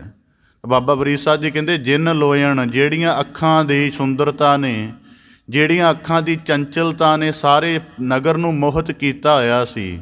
ਭਾਵ ਕਿ ਇੱਕ ਵੇਸਵਾ ਦੇ ਨੈਣ ਜਿਹੜੇ ਬਾਰ-ਬਾਰ ਮਨੁੱਖਾਂ ਨੂੰ ਵਿਕਾਰਾਂ ਦੀ ਮਜਲਿਸ ਵੱਲ ਜਾਂਦੇ ਸਨ, ਵਿਕਾਰਾਂ ਦੀ ਤਰਫ ਪ੍ਰੇਰਦੇ ਸਨ, ਜਿਹਦੇ ਨੇਤਰਾਂ ਨੂੰ ਦੇਖ ਕੇ ਬੰਦਿਆਂ ਦਾ ਦੀਨ ਡੋਲ ਜਾਂਦਾ ਸੀ। ਬਾਬਾ ਫਰੀਦ ਸਾਹਿਬ ਜੀ ਕਹਿੰਦੇ ਸੇ ਲੋਇਣ ਮੈਂ ਡਿੱਠ, ਉਹ ਲੋਇਣ ਮੈਂ ਦੇਖੇ ਹਨ, ਉਦੋਂ ਵੀ ਦੇਖੇ ਹਨ ਜਦੋਂ ਇਹ ਆਪਣੀ ਚੰਚਲਤਾ ਦੇ ਨਾਲ, ਆਪਣੀ ਵਿਕਾਰੀ ਸੰਕੇਤਕਤਾ ਦੇ ਨਾਲ ਦੂਜਿਆਂ ਦੇ ਜੀਵਨ ਨੂੰ ਫਾਹੁੰਦੇ ਸਨ। ਇਸ ਕਰਕੇ ਇਹਦੇ ਸੰਬੰਧ ਵਿੱਚ ਇੱਕ ਸ਼ਲੋਕ ਦੀ ਉਥਾਨਕਾ ਮਿਲਦੀ ਹੈ ਕਿ ਬਾਬਾ ਫਰੀਦ ਸਾਹਿਬ ਜੀ ਕਿਸੇ ਨਗਰ ਵਿੱਚੋਂ, ਕਿਸੇ ਗਲੀ ਵਿੱਚੋਂ ਰੋਜ਼ਾਨਾ ਗੁਜ਼ਰਦੇ ਸਨ। ਤਾਂ ਉਸ ਗਲੀ ਦੇ ਵਿੱਚ ਕਿਤੇ ਇੱਕ ਵੇਸਵਾ ਦਾ ਘਰ ਸੀ ਅਤੇ ਰੋਜ਼ਾਨਾ ਆਪਣੀ ਟਹਿਲਣ ਨੂੰ, ਆਪਣੀ ਨੌਕਰ ਨੂੰ ਕੁੱਟਦੀ ਹੁੰਦੀ ਸੀ। ਕਿ ਇੱਕ ਦਿਨ ਕੁੱਟ ਰਹੀ ਸੀ, ਕਾਰਨ ਜਾਣਨਾ ਚਾਹਿਆ ਤਾਂ ਉਸ ਵੇਸਵਾ ਨੇ ਕਿਹਾ ਕਿ ਮੈਂ ਅੱਖ ਦੇ ਵਿੱਚ ਸੁਰਮਾ ਪਾਉਣਾ ਹੁੰਦਾ ਹੈ ਤਾਂ ਇਸ ਨੂੰ ਪੂਰੀ ਤਰ੍ਹਾਂ ਬਰੀਕ ਪੀਣਾ ਨਹੀਂ ਆਉਂਦਾ, ਕੱਲ੍ਹ ਇਹਨੇ ਥੋੜ੍ਹਾ ਮੋਟਾ ਪੀਸ ਦਿੱਤਾ ਸੁਰਮਾ, ਇਸ ਕਰਕੇ ਮੇਰੀ ਅੱਖ ਦੇ ਵਿੱਚ ਰੜਕ ਰਿਹਾ। ਅਤੇ ਬਾਬਾ ਫਰੀਦ ਸਾਹਿਬ ਜੀ ਇਸ ਅਨੁਭਵ ਨੂੰ ਆਖਦੇ ਨੇ ਕਿ ਮੈਂ ਉਹ ਵੀ ਹਾਲਤ ਦੇਖੀ ਹੈ ਕਿ ਇਹੀ ਨੇਤਰ ਜਿਨ੍ਹਾਂ ਨੇ ਸਾਰੇ ਸੰਸਾਰ ਨੂੰ ਮੋਹਿਆ ਹੋਇਆ ਸੀ, ਸਾਰਾ ਸੰਸਾਰ ਇਹਨਾਂ ਦੇ ਉੱਤੋਂ ਪ੍ਰਭਾਵਿਤ ਹੁੰਦਾ ਸੀ। ਕਹਿੰਦੇ ਕੱਜਲ ਰੇਖ ਨਾ ਸਹਿੰਦਿਆਂ, ਇੱਕ ਸੁਰਮੇ ਦੀ ਬਾਰੀਕ ਜਿਹੜੀ ਸਲਾਈ ਹੈ ਉਹਦੇ ਉੱਪਰ ਕਿਤੇ ਬਹੁਤ, ਮੇਰੇ ਹਿਸਾਬ ਨਾਲ ਮਿਲੀਗ੍ਰਾਮ ਦੇ ਹਿਸਾਬ ਨਾਲ ਸੁਰਮਾ ਲੱਗਦਾ ਹੋਣਾ ਹੈ। ਕਹਿੰਦੇ ਇੰਨੀ ਜ਼ਿਆਦਾ ਇੱਕ ਕੱਜਲ ਦੀ ਸੁਰਮੇ ਦੀ ਧਾਰ ਇਹ ਨੇਤਰ ਨਹੀਂ ਸੀ ਸਹਿੰਦੇ। ਪਰ ਅੱਜ ਇਹਦਾ ਦੂਸਰਾ ਅਸਲੀਅਤ ਦਾ ਪੱਖ ਕੀ ਹੈ? ਸੇ ਪੰਖੀ ਸੂਏ ਬਹਿੱਠ, ਅੱਜ ਇਹਨਾਂ ਨੇਤਰਾਂ ਦੇ ਵਿੱਚ ਪੰਛੀਆਂ ਨੇ ਆਲਣਾ ਪਾਇਆ ਹੋਇਆ, ਆਂਡੇ ਦਿੱਤੇ ਹੋਏ ਹਨ। ਉਹਦਾ ਸਰਲ ਭਾਵ ਇਹ ਹੈ ਕਿ ਬਾਬਾ ਫਰੀਦ ਸਾਹਿਬ ਜੀ ਕਹਿੰਦੇ ਉਹੀ ਇੱਕ ਵੇਸਵਾ ਜਿਹਦੇ ਨੇਤਰ ਮਟਕਾਉਂਦੇ ਸਨ ਅਤੇ ਦੂਜਿਆਂ ਨੂੰ ਵਿਕਾਰਾਂ ਦੇ ਮਾਰਗ ਵੱਲ, ਵਿਕਾਰਾਂ ਦੀ ਭਟਕਣ ਵੱਲ ਲਿਆਉਂਦੇ ਸਨ, ਅਤੇ ਇਹਨਾਂ ਦੀ ਉਹ ਬੜੀ ਸੰਭਾਲ ਕਰਦੀ ਸੀ, ਆਪਣੀ ਸੇਵਕਾਂ ਨੂੰ ਵੀ ਕੁੱਟਦੀ ਸੀ। ਪਰ ਅੱਜ ਜਦੋਂ ਜੀਵਨ ਦਾ ਦੀਵਾ ਅਸਤ ਹੋ ਗਿਆ ਹੈ, ਜੀਵਨ ਦਾ ਸੂਰਜ ਡੁੱਬ ਗਿਆ ਹੈ, ਤੇ ਕੁਦਰਤੀ ਕਹਿੰਦੇ ਉਸ ਵੇਸਵਾ ਦੇ ਸਰੀਰ ਦੀ ਕਿਸੇ ਨੇ ਸੰਭਾਲ ਨਾ ਕੀਤੀ, ਉਂਝ ਹੀ ਸੁੱਟ ਦਿੱਤਾ। ਕੁਝ ਦਿਨਾਂ ਬਾਅਦ ਪੰਛੀ ਖਾ ਖੂ ਗਏ। ਬਾਅਦ ਜਦੋਂ ਖੋਪੜੀ ਬਾਕੀ ਬਚ ਗਈ ਤੇ ਕਿਸੇ ਪੰਛੀ ਨੇ ਜਾਣਿਆ ਕਿ ਚੰਗੀ ਖੋਖਲੀ ਥਾਂ ਬੈਠਣ ਉੱਠਣ ਦੇ ਲਈ ਉਹਦੇ ਵਿੱਚ ਆਂਡੇ ਦੇ ਦਿੱਤੇ। ਤੇ ਬਾਬਾ ਫਰੀਦ ਸਾਹਿਬ ਜੀ ਕਹਿੰਦੇ ਮੈਂ ਇਹ ਵੀ ਅਸਲੀਅਤ ਦੇਖੀ ਹੈ ਕਿ ਜਦ ਇਹ ਨੇਤਰ ਪਤਾ ਨਹੀਂ ਕਿੰਨਿਆਂ ਦੇ ਜੀਵਨ ਨੂੰ ਭਰਮਾਉਂਦੇ ਸਨ, ਪਰ ਅਸਲੀਅਤ ਦਾ ਦੂਜਾ ਪੱਖ ਹੈ ਅੱਜ ਇਹਨਾਂ ਨੇਤਰਾਂ ਦੇ ਟੋਇਆਂ ਦੇ ਵਿੱਚ, ਇਹਨਾਂ ਕੋਇਆਂ ਦੇ ਵਿੱਚ ਜਿਹੜਾ ਹੈ ਪੰਛੀਆਂ ਨੇ ਆਂਡੇ ਦਿੱਤੇ ਹੋਏ ਹਨ। ਇਹਨੂੰ ਆਖਦੇ ਹਨ ਅਧਿਆਤਮਿਕ ਅਨੁਭਵ ਦੇ ਵਿੱਚ ਅਸਲੀਅਤ ਦੇ ਦੋਨੋਂ ਪੱਖ ਜਾਣਨ। ਸੰਸਾਰ ਕੇਵਲ ਇੰਨਾ ਜਾਣਦਾ ਹੈ ਕਿ ਜੀ ਇਹਦਾ ਦੇਖੋ, ਇਹਦੀ ਨੈਣਾ ਦੀ ਚੰਚਲਤਾ ਕਿੰਨੀ ਨਾਜ਼ੁਕ ਹੈ, ਹਰੇਕ ਬੰਦੇ ਦਾ ਮਨ ਚੁਰਾ ਲੈਂਦੀ ਹੈ। ਪਰ ਬਾਬਾ ਫਰੀਦ ਸਾਹਿਬ ਜੀ ਕਹਿੰਦੇ ਕਾਲ ਦੀ ਗਤੀ ਦੇਖੋ, ਉਹ ਚੰਚਲਤਾ, ਉਹ ਭਰਮਾਉਣ ਵਾਲਾ ਜਿਤਨਾ ਵੀ ਇਹਨਾਂ ਨੇਤਰਾਂ ਦੇ ਵਿੱਚ ਤਾਣ ਸੀ, ਕਾਲ ਦੇ ਨੇਮ ਨੇ ਇੰਨਾ ਜ਼ਿਆਦਾ ਜਰਜਰਾ ਕਰ ਦਿੱਤਾ ਕਿ ਹੁਣ ਉਹੀ ਨੇਤਰ ਜਿਹੜੇ ਸਨ ਇੱਕ ਪੰਛੀਆਂ ਨੂੰ ਆਪਣੇ ਆਂਡੇ ਦੇਣ ਦੀ ਥਾਂ ਲੱਗ ਰਹੇ ਹਨ। ਇਸ ਕਰਕੇ ਬਾਬਾ ਫਰੀਦ ਸਾਹਿਬ ਜੀ ਆਖਦੇ ਸੇ ਪੰਖੀ ਸੂਏ ਬਹਿਠ। ਅਸੀਂ ਜੀਵਨ ਨੂੰ ਇੰਜ ਨਹੀਂ ਹੰਡਾਉਂਦੇ। ਸਾਡੀ ਸਮੱਸਿਆ, ਅਸੀਂ ਅਧਿਆਤਮਿਕ ਹੋਣਾ ਚਾਹੁੰਦੇ ਹਾਂ, ਪਰ ਅਧਿਆਤਮਿਕ ਹੋਣ ਦੇ ਲਈ ਸਾਡੇ ਕੋਲ ਦਿਲ ਨਹੀਂ ਹੈਗਾ। ਅਸੀਂ ਅਸਲੀਅਤ ਦੇ ਦੋਨੋਂ ਪੱਖ ਨਹੀਂ ਹੰਡਾਉਣਾ ਚਾਹੁੰਦੇ। ਇਸ ਕਰਕੇ ਬਾਬਾ ਫਰੀਦ ਸਾਹਿਬ ਜੀ ਨੇ, ਹੁਣ ਗੁਰਬਾਣੀ ਦੀ ਵਿਆਖਿਆ ਦਾ ਇੱਕ ਪੱਖ ਹੈ ਕਿ ਗੁਰਬਾਣੀ ਦੀ ਵਿਆਖਿਆ ਦੇ ਵਿੱਚ ਜਿੰਨਾ ਚਿਰ ਕਥਨ ਵਾਲੇ ਦੀ ਬੁੱਧੀ ਦੇ ਵਿੱਚ ਯੂਨਿਟੀ ਨਹੀਂ ਬਣਦੀ, ਜਾਂ ਉਹ ਟੋਟੈਲਿਟੀ ਨੂੰ ਸਾਰੇ ਪੱਖਾਂ ਤੋਂ ਨਹੀਂ ਦੇਖਦਾ, ਉਹਨਾਂ ਚਿਰ ਉਹ ਸ਼ਬਦ ਦੀ ਵਿਆਖਿਆ ਦੇ ਨਾਲ ਇੱਕ ਸੁਰ ਨਹੀਂ ਹੋ ਸਕਦਾ। ਇਸ ਕਰਕੇ ਬਾਬਾ ਫਰੀਦ ਸਾਹਿਬ ਜੀ ਆਖਦੇ ਹਨ ਸੇ ਲੋਇਣ ਮੈਂ ਡਿੱਠ। ਇਹ ਇਕੱਲਾ ਨੇਤਰਾਂ ਦੇ ਪੱਧਰ ਦੀ ਗੱਲ ਨਹੀਂ ਹੈ। ਬਾਣੀ ਦੇ ਵਿੱਚ ਵਾਕ ਆਉਂਦਾ ਹੈ ਚੋਆ ਚੰਦਨ ਮਰਦਨ ਅੰਗਾ ਸੋ ਤਨ ਜਲੈ ਕਾਠ ਕੈ ਸੰਗਾ। ਜਾਂ ਬਾਣੀ ਵਿੱਚ ਵਾਕ ਆਉਂਦੇ ਹਨ ਬਾਬਾ ਭਗਤ ਕਬੀਰ ਸਾਹਿਬ ਜੀ ਦੇ ਕਿ ਹਾੜ ਜਲੇ ਜਿਉਂ ਲਾਕਰੀ ਕੇਸ ਜਰੇ ਜਿਉਂ ਘਾਸ। ਹੁਣ ਕੇਸਾਂ ਦਾ ਵੀ ਮਾਣ ਹੁੰਦਾ, ਸੁੰਦਰਤਾ ਦਾ, ਚਮੜੀ ਦਾ ਵੀ ਗੋਰੇ ਹੋਣ ਦਾ ਮਾਣ ਹੁੰਦਾ ਹੈ, ਬੰਦੇ ਨੂੰ ਆਪਣੇ ਤੇਜ਼ ਤੁਰਨ ਦਾ ਵੀ ਮਾਣ ਹੁੰਦਾ ਹੈ। ਬਾਬਾ ਫਰੀਦ ਸਾਹਿਬ ਜੀ ਦਾ ਹੁੰਦਾ ਨਾ ਇੰਨੀ ਨਿੱਕੀ ਜੰਗੀਆਂ ਥਲ ਡੂੰਗਰ ਭਵਿਓਮ, ਕਿ ਜੀਵਨ ਦੀ ਸਾਰੀ ਜਿੰਨੇ ਵੀ ਜੀਵਨ ਦੇ ਪੱਖ ਨੇ, ਇਹਨਾਂ ਸਾਰਿਆਂ ਦਾ ਜੋ ਵੀ ਗੁਮਾਨ ਹੈ, ਜੋ ਵੀ ਇਹਦਾ ਭਰਮ ਹੈ, ਜੋ ਵੀ ਇਹਦੀ ਅਹੰਕਾਰ ਹੈ, ਜਾਂ ਜੋ ਕੁਝ ਵੀ ਹੈ, ਬਾਬਾ ਫਰੀਦ ਸਾਹਿਬ ਜੀ ਕਹਿੰਦੇ ਕਾਲ ਦੀ ਮਾਰ ਹਰੇਕ ਚੀਜ਼ ਦੇ ਪ੍ਰਭਾਵ ਨੂੰ ਪਲਟ ਦਿੰਦੀ ਹੈ। ਜਿਵੇਂ ਬਾਣੀ ਦੇ ਵਿੱਚ ਵਾਕ ਆਉਂਦੇ ਹਨ, ਜਿਵੇਂ ਇੱਕ ਦ੍ਰਿਸ਼ਟੀ ਸਾਨੂੰ ਬਾਣੀ 'ਚ ਮਿਲਦੀ ਹੈ ਕਿ ਕਾਲ ਦੀ ਮਾਰ ਇੰਝ ਵੀ ਕਰ ਦਿੰਦੀ ਹੈ ਕੀੜਾ ਥਾਪ ਦੇ ਪਾਤਸ਼ਾਹੀ ਲਸ਼ਕਰ ਕਰੇ ਸੁਆਹ। ਸਾਨੂੰ ਲੱਗਦਾ ਕਿ ਅੱਜ ਕੋਈ ਬੜਾ ਵੱਡਾ ਰਾਜਾ ਤਾਨਾਸ਼ਾਹ ਹੋ ਗਿਆ ਹੈ ਅਤੇ ਸ਼ਾਇਦ ਇਹਦੀ ਤਾਨਾਸ਼ਾਹੀ ਕਿਤੇ ਯੁੱਗਾਂ ਤੱਕ ਬਣੀ ਰਹੇਗੀ। ਤਾਂ ਬਾਣੀ ਦਾ ਦ੍ਰਿਸ਼ਟੀ ਸਾਨੂੰ ਕੀ ਹੈ ਕਿ ਇਹਦਾ ਦੂਜਾ ਪੱਖ ਦੇਖੋ ਕਿ ਇਹ ਠੀਕ ਅੱਜ ਮਨੁੱਖਾਂ ਦੀ ਮਾਰ ਵਿੱਚ ਨਹੀਂ ਆ ਰਿਹਾ, ਪਰ ਇਹ ਕਾਲ ਦੀ ਮਾਰ ਹੇਠ ਹੈ, ਕਦੇ ਤਾਂ ਇਹਦਾ ਜੀਵਨ ਅਸਤ ਹੋਏਗਾ। ਇਸ ਕਰਕੇ ਬਾਬਾ ਫਰੀਦ ਸਾਹਿਬ ਜੀ ਕਹਿੰਦੇ ਅਸਲੀ ਜੀਵਨ ਦੇ ਵਿੱਚ ਜੋ ਅਸਲੀਅਤ ਚੱਲ ਰਹੀ ਹੈ, ਅਕਾਲ ਪੁਰਖ ਦੇ ਨੇਮ ਵਿੱਚ ਉਹਦੇ ਦੋਨਾਂ ਪੱਖਾਂ ਨੂੰ ਦੇਖੋ।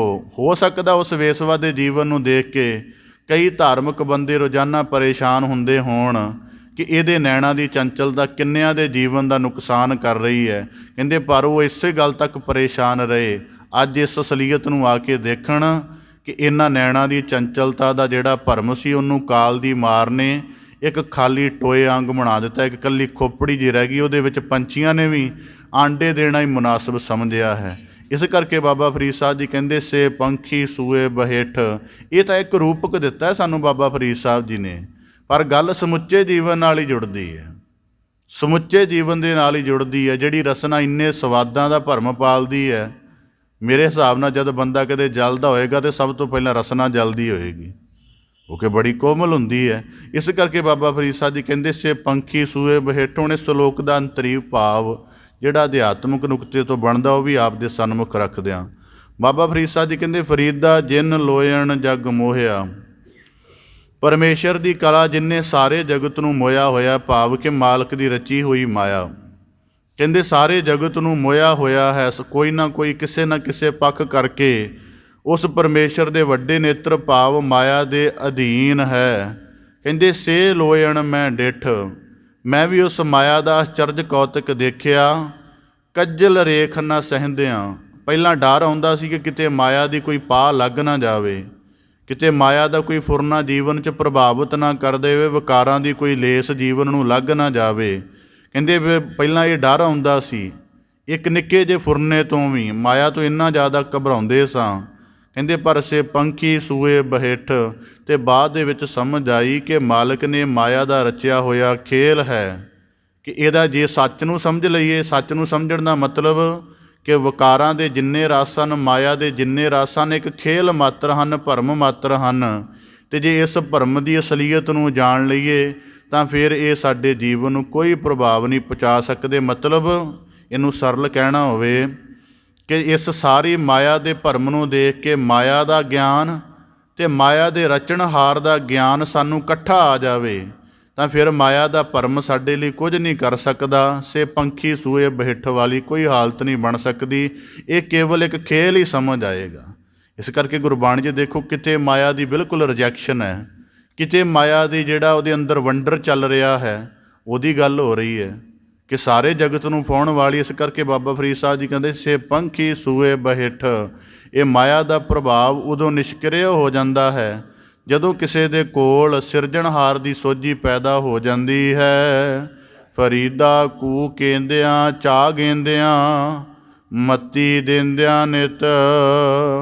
ਅਗਲੇ ਸ਼ਲੋਕ ਵਿੱਚ ਬਾਬਾ ਫਰੀਦ ਸਾਹਿਬ ਜੀ ਬਖਸ਼ਿਸ਼ ਕਰਦੇ ਹਨ ਕਿ ਮਨੁੱਖ ਨੂੰ ਕੂਕਦਿਆਂ, ਭਾਵੇਂ ਕੂਕ ਕੇ ਪੁਕਾਰ ਕੇ ਉੱਚੀ ਉੱਚੀ ਕਹਿ ਕੇ ਕਿੰਨੀਆਂ ਵੀ ਮੱਤਾਂ ਰੋਜ਼ ਕਿਉਂ ਨਹੀਂ ਦਿੱਤੀਆਂ ਜਾ ਰਹੀਆਂ, ਪਰ ਜੋ ਸ਼ੈਤਾਨ ਵੰਜਾਇਆ, ਜਿਨ੍ਹਾਂ ਦੇ ਹਿਰਦੇ ਨੂੰ ਸ਼ੈਤਾਨ ਨੇ ਠੱਗਿਆ ਹੋਇਆ ਹੈ, ਉਹ ਕਦੋਂ ਆਪਣਾ ਚਿੱਤ ਮੋੜਦੇ ਨੇ ਧਰਮ ਦੇ ਮਾਰਗ ਵੱਲ, ਇਬਾਦਤ ਦੇ ਮਾਰਗ ਵੱਲ।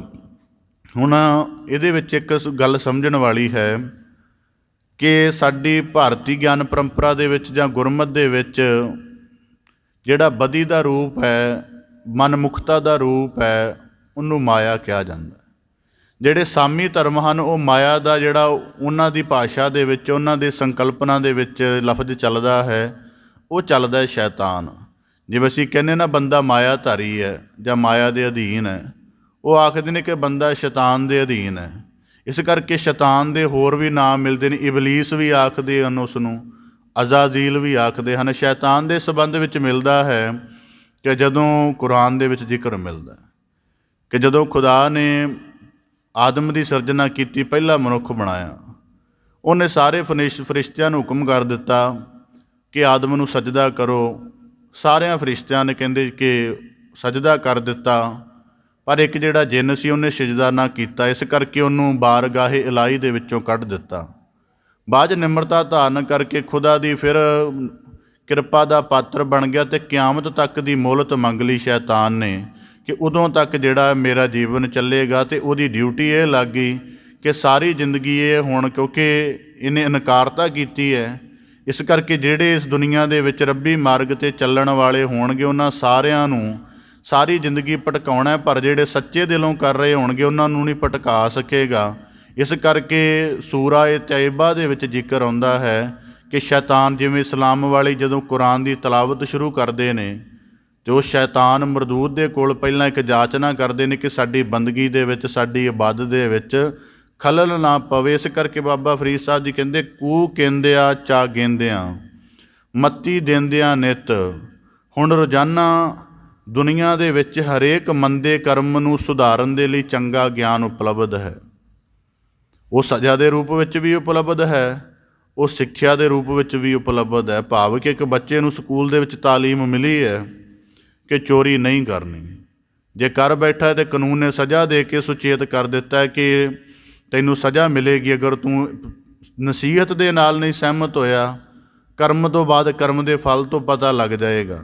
ਤਾਂ ਬਾਬਾ ਫਰੀਦ ਸਾਹਿਬ ਜੀ ਕਹਿੰਦੇ ਕੂ ਕਹਿੰਦਿਆਂ, ਭਾਵੇਂ ਕੂਕ ਕੂਕ ਕੇ ਕਹੀ ਜਾਓ, ਚਾਹ ਗੇਂਦਿਆਂ, ਭਾਵੇਂ ਉਹਨਾਂ ਨੂੰ ਕਿੰਨਾ ਸਮਝਾਓ, ਮੱਤੀ ਦਿੰਦਿਆਂ ਨਿਤ, ਰੋਜ਼ ਰੋਜ਼ ਧਰਮ ਦੀ ਸਿੱਖਿਆ ਸਮਝਾਈ ਜਾਓ। ਪਰ ਕਹਿੰਦੇ ਜੋ ਸ਼ੈਤਾਨ ਵੰਜਾਇਆ, ਜੋ ਸ਼ੈਤਾਨ ਨੇ ਜਿਨ੍ਹਾਂ ਨੂੰ ਆਪਣੇ ਕਠਪੁਤਲੀਆਂ ਬਣਾ ਲਿਆ ਹੈ, ਸੇ ਕਿਤ ਫੇਰ ਰਹੇ ਚਿੱਤ, ਉਹ ਕਦੋਂ ਆਪਣਾ ਮਨ ਮੋੜਦੇ ਹਨ। ਅਸੀਂ ਬਾਣੀ ਦੇ ਵਿੱਚ ਵਾਕ ਪੜ੍ਹਦੇ ਹਾਂ, ਵੇਦਾ ਮਹਿ ਨਾਮ ਉਤਮ ਸੋ ਸੁਣਹਿ ਨਾਹੀ, ਫਿਰਹਿ ਜਿਉ ਬੇਤਾਲਿਆ। ਜਾਂ ਬਾਣੀ ਵਿੱਚ ਵਾਕ ਹਨ ਸਤਿਗੁਰੂ ਸਾਹਿਬ ਜੀ ਦੇ, ਦੁਨੀਆ ਹੁਸ਼ਿਆਰ ਬੇਦਾਰ, ਜਾਗਤ ਮੁਸੀਅਤ ਹਉਰੇ ਭਾਈ, ਨਿਗਮ ਹੁਸ਼ਿਆਰ ਪਹਿਰੂਆ, ਦੇਖਤ ਜੰਮ ਲੈ। ਜਾਂ ਬਾਣੀ ਦੇ ਵਿੱਚ ਵਾਕ ਹਨ, ਸਿਮਰਤ ਵੇਦ ਪੁਰਾਣ ਪੁਕਾਰਨ ਪੋਥੀਆਂ, ਨਾਮ ਬਿਨਾ ਸਭ ਕੂੜ ਗਾਲੀ ਹੋਸ਼ੀਆਂ। ਪਰ ਬਾਬਾ ਫਰੀਦ ਸਾਹਿਬ ਜੀ ਕਹਿੰਦੇ ਇੰਨੇ ਜ਼ਿਆਦਾ ਧਰਮ ਦੇ ਸ਼ੈਤਾਨ ਦੇ ਪੁਤਲੇ ਬਣਨ ਤੋਂ ਹਟਾਉਣ ਦੇ ਲਈ ਧਰਮ ਦੀ ਰੋਜ਼ਾਨਾ ਆਵਾਜ਼ ਕੰਨਾਂ ਵਿੱਚ ਪੈ ਰਹੀ ਹੈ, ਧਰਮ ਦੀ ਉੱਤਮ ਸਿੱਖਿਆ ਮਨੁੱਖ ਨੂੰ ਮਿਲ ਰਹੀ ਹੈ। ਪਰ ਕਹਿੰਦੇ ਜਿਨ੍ਹਾਂ ਨੇ ਸ਼ੈਤਾਨ ਦੇ ਅਧੀਨ ਹੋਏ ਹੋਣ ਉਹ ਆਪਣਾ ਚਿੱਤ ਉਸ ਤਰਫ ਨਹੀਂ ਮੋੜਦੇ। ਇਸ ਕਰਕੇ ਜਿਹੜੇ ਮਾਇਆ ਦੇ ਅਧੀਨ ਹੋ ਗਏ ਹਨ ਉਹ ਧਰਮ ਦੀ ਸ਼ੁਭ ਸਿੱਖਿਆ ਦਾ ਪੱਲਾ ਨਹੀਂ ਪਕੜਦੇ। ਹੁਣ ਸ਼ੈਤਾਨ ਵੰਜਾਇਆ ਦਾ ਭਾਵ ਵੀ ਥੋੜ੍ਹਾ ਸਪਸ਼ਟ ਹੋ ਜਾਵੇ। ਜਿਹਦੇ ਨੇਤਰਾਂ ਨੂੰ ਦੁਨੀਆ ਦੇ ਰਸਕਸ ਦੇਖਣ ਦੀ ਚਾਹਤ ਪਈ ਹੈ, ਜਿਹੜੇ ਵਿਕਾਰਾਂ ਦੇ ਕਾਮੁਕ ਦ੍ਰਿਸ਼ਾਂ ਦੀ ਭਟਕਣ ਦੇ ਵਿੱਚ ਹੀ ਸਾਰਾ ਦਿਨ ਰਹਿੰਦਾ ਹੈ, ਜਿਹਦੇ ਕੰਨ ਜਿਹੜੇ ਹਨ ਸਾਰਾ ਦਿਨ ਨਿੰਦਿਆ ਰਸ ਵੱਲ ਜਾਂ ਵਿਖਿਆ ਭਰੇ ਗੀਤਾਂ ਦੇ ਸੁਣਨ ਵੱਲ ਰੁਚਿਤ ਰਹਿੰਦੇ ਹਨ, ਜਿਹਦੇ ਹਿਰਦੇ ਵਿੱਚ ਇਸ ਤਰ੍ਹਾਂ ਦਾ ਜੀਵਨ ਬਣ ਚੁੱਕਿਆ ਜੋ ਸ਼ੈਤਾਨ ਵੰਜਾਇਆ।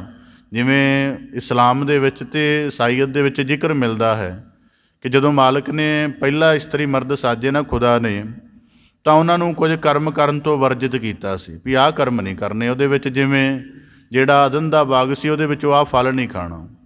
ਅਤੇ ਉਹ ਕਹਿਣ ਲੱਗੇ ਕਿ ਸ਼ੈਤਾਨ ਨੇ ਰੂਪ ਧਾਰਨ ਕਰਕੇ ਉਹਨਾਂ ਨੂੰ ਭਰਮਾ ਲਿਆ, ਕਿਹਾ ਕਿ ਖਾ ਲਓ। ਜਦੋਂ ਹੀ ਖਾ ਲਿਆ ਫਿਰ ਪਰਮੇਸ਼ਰ ਦੀ ਕਿਰਪਾ ਨਾ ਹੋਈ, ਉਹਨਾਂ ਨੂੰ ਅਦਨ ਦੇ ਬਾਗ ਵਿੱਚੋਂ ਕੱਢ ਦਿੱਤਾ ਗਿਆ। ਅਤੇ ਉਦੋਂ ਤੋਂ ਕਿਹਾ ਜਾਂਦਾ ਕਿ ਮਾਨਵਤਾ ਦਾ ਇਹ ਪਹਿਲਾ ਪਾਪ ਹੈ ਜਿਹੜਾ ਉਦੋਂ ਤੋਂ ਕਰਦੀ ਆ ਰਹੀ ਹੈ। ਅਤੇ ਇੱਕ ਸ਼ੈਤਾਨ ਦੀ ਪ੍ਰੇਰਨਾ ਕਰਕੇ ਜਿਹੜੀ ਹੈ ਸਾਰੀ ਮਾਨਵਤਾ ਪਾਪ ਦੀ ਭਾਗੀ ਬਣ ਗਈ। ਅਜੇ ਤੱਕ ਮਨੁੱਖ ਕੋਲੋਂ ਪਾਪ ਆਪਣੇ ਆਪ ਹੋਈ ਜਾ ਰਿਹਾ। ਇਸ ਕਰਕੇ ਬਾਬਾ ਫਰੀਦ ਸਾਹਿਬ ਜੀ ਕਹਿੰਦੇ ਜੋ ਸ਼ੈਤਾਨ ਵੰਜਾਇਆ। ਹੁਣ ਕਿਵੇਂ ਕਿਸੇ ਤਰ੍ਹਾਂ ਬੰਦੇ ਨੂੰ ਅਧੀਨ ਕਰਨਾ ਹੋਵੇ। ਹੁਣ ਕੁਦਰਤੀ ਹੈ ਅੱਜ ਦੇ ਸਮੇਂ ਦੇ ਵਿੱਚ ਚਲਾਕੀ ਵੱਧ ਗਈ ਹੈ। ਬੰਦੇ ਨੂੰ ਮਾਈਂਡ ਦੇ ਤੌਰ 'ਤੇ ਹਿਪਨੋਟਾਈਜ਼ ਕਰਕੇ ਸੰਮੋਹਿਤ ਕਰਕੇ ਆਪਣੇ ਮੰਦ ਕਰਮ ਦੇ ਲਈ ਉਹਦੇ ਕੋਲੋਂ ਪ੍ਰੇਰਿਆ ਜਾਂਦਾ। ਇਸ ਕਰਕੇ ਬਾਬਾ ਫਰੀਦ ਸਾਹਿਬ ਜੀ ਕਹਿੰਦੇ ਜੋ ਸ਼ੈਤਾਨ ਵੰਜਾਇਆ। ਪਹਿਲਾਂ ਮਾਇਆ ਦੇ ਭ੍ਰਮਕ ਰੂਪ ਨੇ ਸ਼ੈਤਾਨ ਨੇ ਤੁਹਾਨੂੰ ਉਹੋ ਜਿਹੇ ਕੌਤਕ ਦਿਖਾਏ ਨੇ, ਉਹਨਾਂ ਕੌਤਕਾਂ ਦੇ ਵਿੱਚ ਮਨੁੱਖ ਦਾ ਮਨ ਭ੍ਰਮਿਤ ਹੋ ਗਿਆ। ਮਤਲਬ ਕਿਸੇ ਨੂੰ ਪਰਗ੍ਰਹਿ ਵੱਲ ਰੁਚਿਤ ਹੁੰਦਿਆਂ ਮੰਦ ਕਰਮ ਕਰਦਿਆਂ ਦੇਖਿਆ ਕਿ ਇਹਨੂੰ ਤਾਂ ਕੋਈ ਨੁਕਸਾਨ ਨਹੀਂ ਹੋਇਆ, ਕਿਸੇ ਨੇ ਪਕੜਿਆ ਨਹੀਂ। ਸ਼ੈਤਾਨ ਨੇ ਇੱਕ ਬਲ ਦਿੱਤਾ ਕਿ ਤੂੰ ਵੀ ਕਰ। ਜੇ ਕੋਈ ਪਰਾਏ ਗ੍ਰਹਿ ਵੱਲ ਮੰਦ ਚੇਸ਼ਟਾ ਨੂੰ ਪੂਰਾ ਕਰ ਰਿਹਾ ਹੈ, ਉਹਦੇ ਜੀਵਨ ਨੂੰ ਕੋਈ ਨੁਕਸਾਨ ਨਹੀਂ ਹੈ, ਉਹਦੇ ਜੀਵਨ ਦੀ ਕੋਈ ਹਾਨੀ ਨਹੀਂ ਹੋ ਰਹੀ। ਕਹਿੰਦੇ ਇਸ ਦ੍ਰਿਸ਼ ਨੂੰ ਦੇਖ ਕੇ ਸ਼ੈਤਾਨ ਨੇ ਬਲ ਪੈਦਾ ਕੀਤਾ ਕਿ ਤੂੰ ਵੀ ਕਰ। ਕੋਈ ਇਤਨੇ ਸਾਲ ਹੋ ਗਿਆ ਠੱਗੀ ਮਾਰਦੇ ਨੂੰ ਪਕੜਿਆ ਨਹੀਂ ਗਿਆ, ਸ਼ੈਤਾਨ ਨੇ ਪ੍ਰੇਰਣਾ ਪੈਦਾ ਕੀਤੀ ਕਿ ਤੂੰ ਵੀ ਕਰਕੇ ਦੇਖ ਠੱਗੀ ਦਾ ਕੀ ਸਿਲਸਿਲਾ ਹੁੰਦਾ ਹੈ। ਤਾਂ ਬਾਬਾ ਫਰੀਦ ਸਾਹਿਬ ਜੀ ਕਹਿੰਦੇ ਜਿਨ੍ਹਾਂ ਨੂੰ ਸ਼ੈਤਾਨ ਨੇ ਇਸ ਭਾਵ ਦੇ ਨਾਲ ਠੱਗਿਆ ਹੋਇਆ ਹੈ, ਸੇ ਕਿਤ ਫੇਰ ਰਹੇ ਚਿੱਤ। ਹੁਣ ਕੁਦਰਤੀ ਹੈ, ਜਿਵੇਂ ਅਸੀਂ ਇਸ ਗੱਲ ਨੂੰ ਥੋੜ੍ਹਾ ਹੋਰ ਸਰਲ ਸਮਝ ਲਈਏ। ਘਰ ਦੇ ਵਿੱਚ ਬੱਚੇ ਇੱਕ ਜਗ੍ਹਾ ਟੇਕੇ ਨਾ ਬੈਠਣ, ਬਾਰ-ਬਾਰ ਕੋਈ ਨੁਕਸਾਨ ਵਾਲੀ ਹਰਕਤ ਕਰਦੇ ਰਹਿਣ ਜਾਂ ਅਸ਼ਾਂਤੀ ਪੈਦਾ ਕਰਨ ਦਾ ਯਤਨ ਕਰਨ, ਤਾਂ ਅਸੀਂ ਉਹਨਾਂ ਦੇ ਲਈ ਸ਼ਬਦ ਵਰਤਦੇ ਹਾਂ, ਇਹ ਸ਼ੈਤਾਨੀ ਬਹੁਤ ਕਰਦਾ। ਸ਼ੈਤਾਨੀ ਦਾ ਮਤਲਬ ਕੀ ਹੈ ਕਿ ਜਿਹੜਾ ਸਮਾਂ ਜਾਂ ਜਿਹੜਾ ਮਾਹੌਲ ਇਹਨੂੰ ਬੈਠਣ ਦੇ ਲਈ ਜਾਂ ਕੁਝ ਸਿੱਖਣ ਦੇ ਲਈ ਮਿਲਿਆ ਹੈ, ਉਹ ਯਤਨ ਕਰਨ ਦੀ ਬਜਾਏ ਹੋਰ ਕੰਮਾਂ ਨੂੰ ਕਰ ਰਿਹਾ ਜਿਹਦਾ ਕੋਈ ਅਰਥ ਨਹੀਂ ਇਹਦੇ ਲਈ, ਅਤੇ ਉਹ ਯਤਨ ਦੂਜਿਆਂ ਦੇ ਲਈ ਵੀ ਕੋਈ ਲਾਭਦਾਇਕ ਨਹੀਂ ਹਨ। ਇਸ ਕਰਕੇ ਸਾਡੇ ਮਨ ਦਾ ਪ੍ਰਯੋਜਨ ਸ਼ੈਤਾਨੀ ਲਫ਼ਜ਼ ਤੋਂ ਹੀ ਸਿੱਧਾ ਸਮਝਿਆ ਜਾ ਸਕਦਾ ਹੈ ਕਿ ਸਾਡੇ ਮਨ ਦਾ ਜਿਹੜਾ ਮੂਲ ਸੁਭਾਅ ਹੈ ਉਹ ਟਿਕ ਕੇ ਬੈਠਣਾ, ਪਵਿੱਤਰ ਰਹਿਣਾ, ਇਕਾਗਰ ਰਹਿਣਾ ਹੈ। ਪਰ ਜਦੋਂ ਇਹ ਆਪਣੀ ਪਵਿੱਤਰਤਾ ਨੂੰ, ਇਕਾਗਰਤਾ ਨੂੰ, ਸ਼ੁੱਧਤਾ ਨੂੰ ਛੱਡ ਕੇ ਹੋਰ ਕੰਮਾਂ ਵਿੱਚ ਭ੍ਰਮਿਤ ਹੋ ਜਾਂਦਾ ਤਾਂ ਬਾਬਾ ਫਰੀਦ ਸਾਹਿਬ ਜੀ ਕਹਿੰਦੇ ਸੇ ਕਿਤ ਫੇਰ ਰਹੇ ਚਿੱਤ। ਇੱਕ ਸੁੰਦਰ ਪ੍ਰਮਾਣ ਆਪਦੇ ਸਨਮੁਖ ਰੱਖਦਿਆਂ, ਕੋਈ ਸਿਰੇ ਦਾ ਵਿਸ਼ਈ ਦੁਰਾਚਾਰੀ ਪੁਰਖ ਸੀ ਅਤੇ ਕਿਸੇ ਨੇ ਮਹਾਤਮਾ ਦੀ ਨਜ਼ਰ ਪੈ ਗਈ। ਉਹਨੂੰ ਆਪਣੇ ਆਸ਼ਰਮ ਦੇ ਵਿੱਚ, ਕੁਟੀਆ ਦੇ ਵਿੱਚ ਲੈ ਗਿਆ ਅਤੇ ਉਹਨੂੰ ਬੜਾ ਚਿਰ ਉਹਨੇ ਮਤਲਬ ਆਪਣੀ ਨਿਗਰਾਨੀ ਹੇਠ ਰੱਖਿਆ। ਤਾਂ ਬੜੇ ਚਿਰਾਂ ਬਾਅਦ ਨਿਗਰਾਨੀ ਹੇਠ ਜਦੋਂ ਮਹਾਤਮਾ ਨੂੰ ਲੱਗਿਆ ਕਿ ਹੁਣ ਇਹਦਾ ਜੀਵਨ ਬਦਲ ਗਿਆ, ਉਹ ਕੁਦਰਤੀ ਉਹਨੂੰ ਛੱਡ ਕੇ ਉਹਨੂੰ ਲੈ ਗਿਆ ਕਿਸੇ ਜਗ੍ਹਾ, ਉਹਨੇ ਇਕੱਲਾ ਛੱਡ ਦਿੱਤਾ ਕਿ ਦੇਖਿਆ ਜਾਵੇ ਇਹਦਾ ਜੀਵਨ ਬਦਲ ਗਿਆ ਕਿ ਨਹੀਂ। ਤਾਂ ਉਹਦੇ ਜੀਵਨ ਦੇ ਵਿੱਚ ਜਦੋਂ ਦੇਖਿਆ ਕਿ ਕੋਈ ਉੱਥੇ ਵਿਸ਼ਈ ਕੰਮ ਕਰਨ ਦਾ ਮਾਹੌਲ ਬਣਿਆ, ਉਹ ਬੰਦਾ ਫਿਰ ਉਂਝ ਹੀ ਚੋਰੀ, ਪਰਗਰੇ, ਮੰਦ ਕਰਮ ਕਰਨ ਲੱਗ ਪਿਆ। ਫਿਰ ਉਸ ਮਹਾਤਮਾ ਨੇ ਆਪਣਾ ਅਨੁਭਵ ਕਿਸੇ ਹੋਰ ਦੇ ਸਾਹਮਣੇ ਪ੍ਰਗਟ ਕੀਤਾ ਕਿ ਜਿੰਨਾ ਚਿਰ ਬੰਦਾ ਕਿਸੇ ਕਾਰਜ ਵਿੱਚ ਆਪਣਾ ਚਿੱਤ ਸ਼ਾਮਲ ਨਹੀਂ ਕਰਦਾ, ਉਹਦੀ ਬਾਹਰੀ ਪ੍ਰੈਕਟਿਸ ਨੂੰ ਅੰਤਮ ਨਹੀਂ ਮੰਨਿਆ ਜਾ ਸਕਦਾ। ਇਹਦਾ ਸਰਲ ਭਾਵ ਇਹ ਹੈ ਕਿ ਜੋ ਸ਼ੈਤਾਨ ਵੰਜਾਇਆ, ਅੰਦਰੋਂ ਹਿਰਦਾ ਕੂੜ ਦੇ ਨਾਲ ਉਂਝ ਹੀ ਭਰਿਆ ਰੱਖਣਾ, ਪਰ ਲੋਕਾਚਾਰੀ ਦੇ ਨੁਕਤੇ ਤੋਂ ਲੋਕ ਨਾਸਤਕ ਨਾ ਕਹਿ ਦੇਣ, ਰੋਜ਼ਾਨਾ ਕਥਾ 'ਚ ਵੀ ਹਾਜ਼ਰੀ ਲਵਾ ਆਉਣੀ।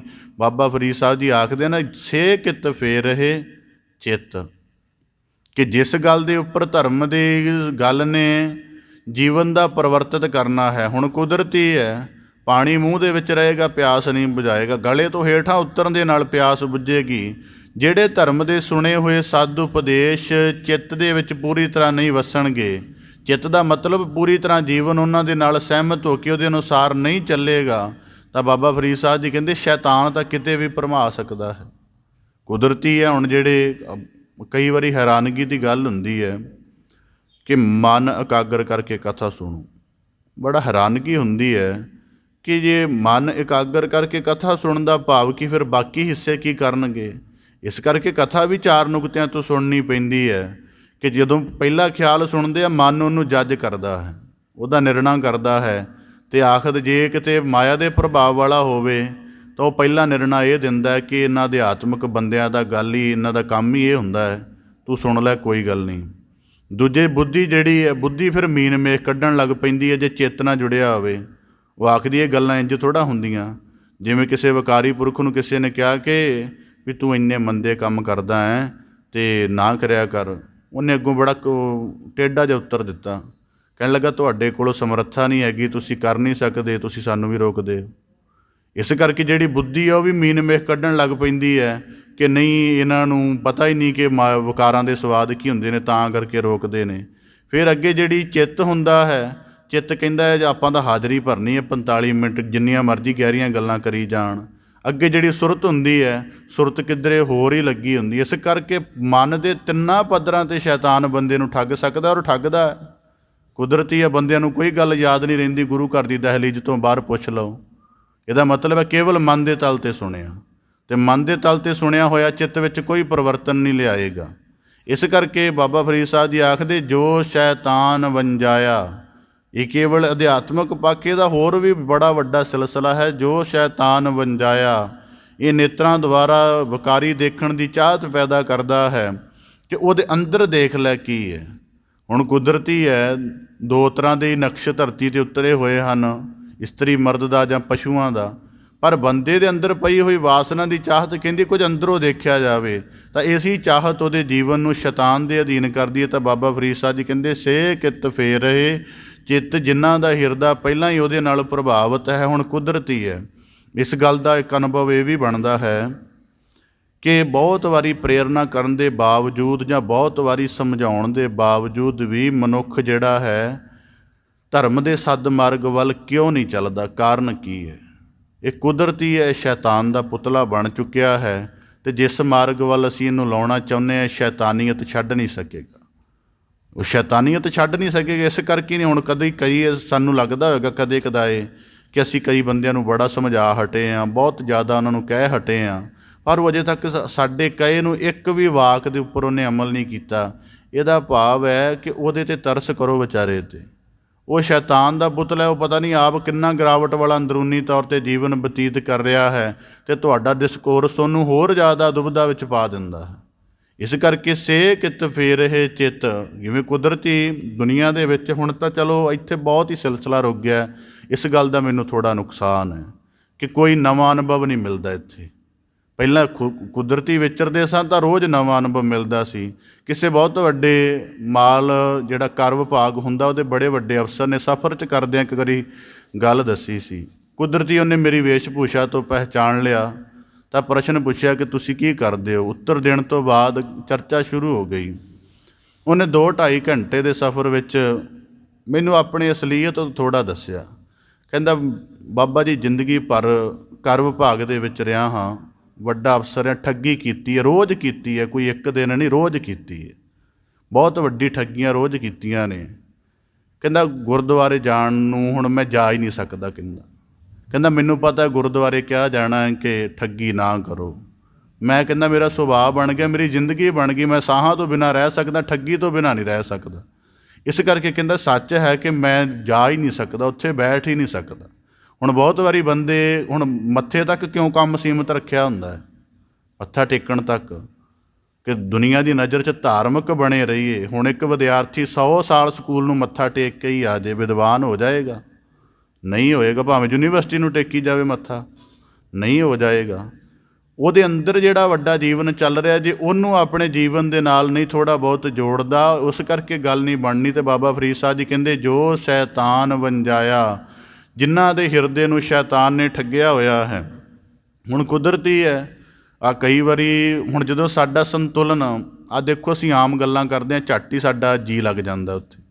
ਕਾਰਨ ਕੀ ਹੈ ਕਿ ਸਾਡੇ ਹਿਰਦੇ ਦਾ ਸੰਸਕਾਰ ਇਹੋ ਜਿਹਾ ਬਣਿਆ ਹੋਇਆ ਕਿ ਸਾਨੂੰ ਹਲਕੀਆਂ ਫੁਲਕੀਆਂ ਗੱਲਾਂ ਬੜੀ ਛੇਤੀ ਪਚ ਜਾਂਦੀਆਂ ਨੇ, ਅਸੀਂ ਉੱਥੇ ਹੱਸਦੇ ਵੀ ਹਾਂ, ਬੜਾ ਕੁਝ ਕਰਦੇ ਹਾਂ। ਤਾਂ ਬਾਬਾ ਫਰੀਦ ਸਾਹਿਬ ਜੀ ਕਹਿੰਦੇ, ਸੇ ਕਿਤ ਫੇਰ ਇਹ ਚਿੱਤ, ਜਿਨ੍ਹਾਂ ਦੇ ਚਿੱਤ ਨੂੰ, ਇਸ ਕਰਕੇ ਗੁਰੂ ਤੇਗ ਬਹਾਦਰ ਸਾਹਿਬ ਜੀ ਨੇ ਬੜੀ ਵੱਡੀ ਗੱਲ ਆਖੀ ਹੈ, ਕੋਟਨ ਮੈਂ ਨਾਨਕ ਕੋ ਨਾਰਾਇਣ ਜਿਹੇ ਚੀਤ। ਜਿਹਦੇ ਅੰਦਰੋਂ ਮਾਲਕ ਧੜਕਦਾ ਹੈ, ਜਿਹਦੇ ਅੰਦਰੋਂ ਧਰਮ ਦੀ ਗੱਲ, ਪਰਮੇਸ਼ਰ ਦਾ ਸਿਮਰਨ, ਉਹਦਾ ਜ਼ਿਕਰ ਨਿਕਲਦਾ ਹੈ, ਜਿਹੜਾ ਅੰਦਰੋਂ ਜ਼ਿਕਰ ਨਿਕਲਦਾ ਉਹ ਕੱਢਣਾ ਨਹੀਂ ਪੈਂਦਾ। ਹੁਣ ਕੁਦਰਤੀ ਹੈ, ਸਾਨੂੰ ਕਈ ਵਾਰੀ ਪੁੱਛਣਗੇ ਜੀ ਸਾਰਾ ਦਿਨ ਬਾਣੀ ਦੇ ਨਾਲ ਕਿਵੇਂ ਜੁੜਿਆ ਰਹਿ ਸਕਦਾ ਹੈ? ਸਾਨੂੰ ਖੁਦ ਨੂੰ ਨਹੀਂ ਸਮਝ ਕਿ ਕਿਵੇਂ ਰਿਹਾ ਜਾ ਸਕਦਾ, ਪਰ ਇੰਨਾ ਪਤਾ ਹੈ ਕਿ ਕੁਦਰਤੀ ਸਾਰਾ ਦਿਨ ਖਿਆਲਾਤ ਉਵੇਂ ਦੇ ਰਹਿੰਦੇ ਨੇ। ਕਾਰਨ ਕੀ ਹੈ ਕਿ ਮਾਲਕ ਨੇ ਮਿਹਰ ਕਰਕੇ ਥੋੜ੍ਹਾ ਬਹੁਤਾ ਚਿੱਤ ਦੇ ਵਿੱਚ ਆਪਣਾ ਭਾਵ ਟਿਕਾ ਦਿੱਤਾ। ਕਿਨਕਾ ਏਕ ਜਿਸ ਜੀ ਵਸਾਵੈ। ਤਾਂ ਬਾਬਾ ਫਰੀਦ ਸਾਹਿਬ ਜੀ ਕਹਿੰਦੇ, ਜੋ ਸ਼ੈਤਾਨ ਵੰਜਾਇਆ। ਅਤੇ ਅੱਜ ਸ਼ੈਤਾਨੀਅਤ ਇੰਨੀ ਜ਼ਿਆਦਾ ਭਾਰੂ ਹੋ ਗਈ ਹੈ, ਸੰਚਾਰ ਦੇ ਨੁਕਤੇ ਤੋਂ ਇੱਕ ਪੱਖ ਆਪਦੇ ਸਨਮੁਖ ਰੱਖਦੇ। ਸੰਚਾਰ ਦੇ ਨੁਕਤੇ ਦੇ ਵਿੱਚ ਅੱਜ ਅਸੀਂ 4-5 ਚੀਜ਼ਾਂ ਵਰਤਦੇ ਹਾਂ ਮੋਬਾਈਲ ਦੇ ਨੁਕਤੇ ਤੋਂ। ਇੱਕ ਦਫਾ ਜੋ ਅਸੀਂ ਖੋਜ ਕਰਦੇ ਹਾਂ ਕੁਝ ਅੱਖਰ ਪਾ ਕੇ ਜਾਂ ਬੋਲ ਕੇ ਕਿਸੇ ਸੰਚਾਰ ਦੀ ਕਿਸੇ ਵੀ ਪੱਧਰ 'ਤੇ, ਉਹ ਤੁਸੀਂ ਜਾਣਦੇ ਹੋ, ਨਾਂ ਨੂੰ ਲੈਣ ਦੀ ਮੈਨੂੰ ਬਹੁਤੀ ਲੋੜ ਨਹੀਂ। ਸੰਚਾਰ ਦੇ ਜਿਹੜੇ ਪੱਧਰ ਤੁਸੀਂ ਵਰਤਦੇ ਇੱਕ ਦੂਜੇ ਨਾਲ ਗੱਲਬਾਤ ਦੇ ਲਈ, ਉੱਥੇ ਇੱਕ ਦਫਾ ਜਿਹੜੀ ਖੋਜ ਕਰਦੇ ਹੋ, ਮਸ਼ੀਨੀ ਪ੍ਰੋਗਰਾਮ ਤੁਹਾਡੀ ਉਸ ਖੋਜ ਨੂੰ, ਚਾਹੇ ਉਹ ਚੰਗੀ ਹੈ ਚਾਹੇ ਮੰਦੀ ਹੈ, ਉਹਨੂੰ ਨੋਟ ਕਰਕੇ ਅਗਰ ਤੁਸੀਂ ਦੂਜੀ ਵਾਰੀ ਰਿਪੀਟ ਕਰਦੇ ਹੋ, ਉਹ ਤੁਹਾਨੂੰ ਉਵੇਂ ਦਾ ਮਲੀਨ ਖਿਆਲ ਜਾਂ ਉਵੇਂ ਦਾ ਜੋ ਜਿਹੜੇ ਦਾ ਵੀ ਖਿਆਲ ਹੈ, ਉਹ ਸਾਰੇ ਪਲੇਟਫਾਰਮ ਜਿੰਨੇ ਹਨ ਉਹਨਾਂ ਦੇ ਉੱਪਰ ਦੇਣਾ ਸ਼ੁਰੂ ਕਰ ਦਿੰਦੀ ਹੈ। ਹੁਣ ਕੁਦਰਤੀ ਹੈ, ਜਿਵੇਂ ਕੁਦਰਤੀ ਕਹਿ ਲਓ ਕਿ ਸ਼ੈਤਾਨ ਦੇ ਅਧੀਨ ਹੋ ਕੇ ਇੱਕ ਵਾਰੀ ਬੰਦੇ ਨੇ ਮਾੜੀ ਸਰਚ ਕਰ ਲਈ ਕਿਸੇ ਤਰ੍ਹਾਂ ਦੀ ਅਨੈਤਿਕ ਵਾਰੀ, ਹੁਣ ਉਹ ਤਾਂ ਕਰ ਬੈਠਾ, ਬਾਅਦ 'ਚ ਹੋ ਸਕਦਾ ਉਹਦਾ ਮਨ ਉਹਦੇ ਤੋਂ ਉਪਰਾਮ ਹੋ ਗਿਆ ਹੋਵੇ, ਪਰ ਜਿਹੜੀ ਸੰਚਾਰ ਦੇ ਉਹ ਸਾਧਨ ਵਰਤ ਰਿਹਾ, ਉਹਦੇ ਪੱਧਰ ਵਰਤ ਰਿਹਾ ਹੈ, ਉਸ ਇੱਕ ਖਿਆਲ ਨੇ ਉਹਨੂੰ ਪਕੜ ਲੈਣਾ ਹੈ, ਉਹਨੂੰ ਬਾਰ-ਬਾਰ ਭ੍ਰਮਿਤ ਕਰਨਾ ਹੈ, ਅਤੇ ਬਾਰ-ਬਾਰ ਭ੍ਰਮਿਤ ਕੀਤਾ ਬੰਦਾ ਕਿੱਥੇ ਬਚੇਗਾ। ਇਸ ਕਰਕੇ ਬਾਬਾ ਫਰੀਦ ਸਾਹਿਬ ਜੀ ਕਹਿੰਦੇ, ਜੋ ਸ਼ੈਤਾਨ ਵੰਜਾਇਆ। ਇਹ ਅਤੀ ਆਧੁਨਿਕ ਨੁਕਤਾ ਹੈ। ਧਰਮ ਦੀ ਵਿਆਖਿਆ ਇਕੱਲੀ ਥੋੜ੍ਹਾ ਉਹ ਸਾਡੇ ਹੋਰ ਜੀਵਨ ਨੂੰ ਕੰਟਰੋਲ ਕਰਨਾ। ਅੱਜ ਦਾ ਸਮਾਂ ਕੀ ਹੈ, ਕੁਦਰਤੀ ਮੈਂ ਕਈ ਵਾਰੀ ਹੈਰਾਨ ਹੁੰਦਾ, ਕਿਸੇ ਜਗ੍ਹਾ ਗਿਆ, ਬਹੁਤ ਵੱਡਾ ਗੁਰਮਤਿ ਸਮਾਗਮ ਸੀ, ਬੜੇ ਉੱਤਮ ਰਾਗੀ ਸਿੰਘ ਕੀਰਤਨ ਕਰ ਰਹੇ ਸਨ। ਹੈਰਾਨਗੀ ਉਦੋਂ ਹੋਈ ਜਦੋਂ 50-60 ਨੇ ਮੋਬਾਈਲ ਕੱਢ ਕੇ ਅਤੇ ਉਹ ਲਾਈਵ ਕਰ ਰਹੇ ਸਨ। ਮੇਰੇ ਕੋਲ ਰਿਹਾ ਨਾ, ਇੱਕ ਨੂੰ ਕਹਿ ਦਿੱਤਾ ਕਿ ਘੱਟੋ ਘੱਟ ਆਪ ਤੇ ਰਸ ਲੈ ਲੈ, ਪਹਿਲਾਂ ਆਪ ਤੇ ਨਿਹਾਲ ਹੋ ਜਾ ਮਾੜਾ ਮੋਟਾ, ਫਿਰ ਦੂਜੇ ਨੂੰ ਨਿਹਾਲ ਕਰਦਾ। ਪਰ ਤੈਨੂੰ ਪਤਾ ਹੈ ਨੈੱਟ ਦਾ ਸੁਭਾਅ ਕੀ ਹੈ, ਨੈੱਟ ਦੇ ਵਿੱਚ 4-10 ਸੈਕਿੰਡ ਤੋਂ ਵੱਧ ਜਿਹੜਾ ਕੋਈ ਕੰਟੈਂਟ ਦੇਖਿਆ ਹੀ ਨਹੀਂ ਜਾਂਦਾ, ਬਹੁਤ ਘੱਟ ਬੰਦੇ ਦੇਖਦੇ ਨੇ। ਅਤੇ ਤੂੰ ਗੱਲ ਭੇਜ ਰਿਹਾ ਜਿਹੜਾ ਘੱਟੋ ਘੱਟ ਸ਼ਬਦ 20 ਮਿੰਟ ਦਾ ਹੈ, 20 ਮਿੰਟ ਦਾ ਸਮਾਂ ਨੈੱਟ 'ਤੇ ਕਿੱਥੇ ਹੋਏਗਾ। ਇਸ ਕਰਕੇ ਤੈਨੂੰ ਪਤਾ ਹੀ ਨਹੀਂ ਤੂੰ ਕੀ ਕਰ ਰਿਹਾ, ਤੂੰ ਖੁਦ ਵੀ ਗੈਰ ਹਾਜ਼ਰ ਹੈ, ਜਿਹਦੀ ਹਾਜ਼ਰੀ ਲਵਾਉਣ ਦਾ ਯਤਨ ਕਰ ਰਿਹਾ ਉਹ ਵੀ ਗੈਰ ਹਾਜ਼ਰ ਰਹੇਗਾ। ਜੋ ਸ਼ੈਤਾਨ ਵੰਜਾਇਆ, ਕਿੰਨੇ ਜ਼ਿਆਦਾ, ਇਹ ਤਾਂ ਬੜੀ ਵੱਡੀ ਵਿਆਖਿਆ ਹੋ ਸਕਦੀ। ਕੱਲ੍ਹ ਹੀ ਮੈਂ ਕਿਸੇ ਨਾਲ ਅਰਜ਼ ਕਰ ਰਿਹਾ ਸਾਂ ਕਿ ਜਿਹੜੀ ਗੁਰਬਾਣੀ ਵਿਆਖਿਆ ਹੈ, ਇਹਦੇ 2 ਪੱਧਰ ਹੋਣੇ ਚਾਹੀਦੇ ਨੇ। ਗੁਰੂ ਦੀ ਤਾਬਿਆ ਦੇ ਵਿੱਚ ਅਸੀਂ ਕਈ ਗੱਲਾਂ ਦੀ ਪੂਰੀ ਖੁੱਲ੍ਹ ਨਹੀਂ ਲੈ ਸਕਦੇ, ਕਿਉਂਕਿ ਮਰਿਆਦਾ, ਗੁਰੂ ਦੀ ਸਰਵਉੱਚਤਾ ਸਾਨੂੰ ਪ੍ਰਮੁੱਖ ਰੱਖਣੀ ਪੈਂਦੀ ਹੈ, ਸੰਗਤ ਦਾ ਅਦਬ ਵੀ ਪ੍ਰਮੁੱਖ ਰੱਖਣਾ ਪੈਂਦਾ।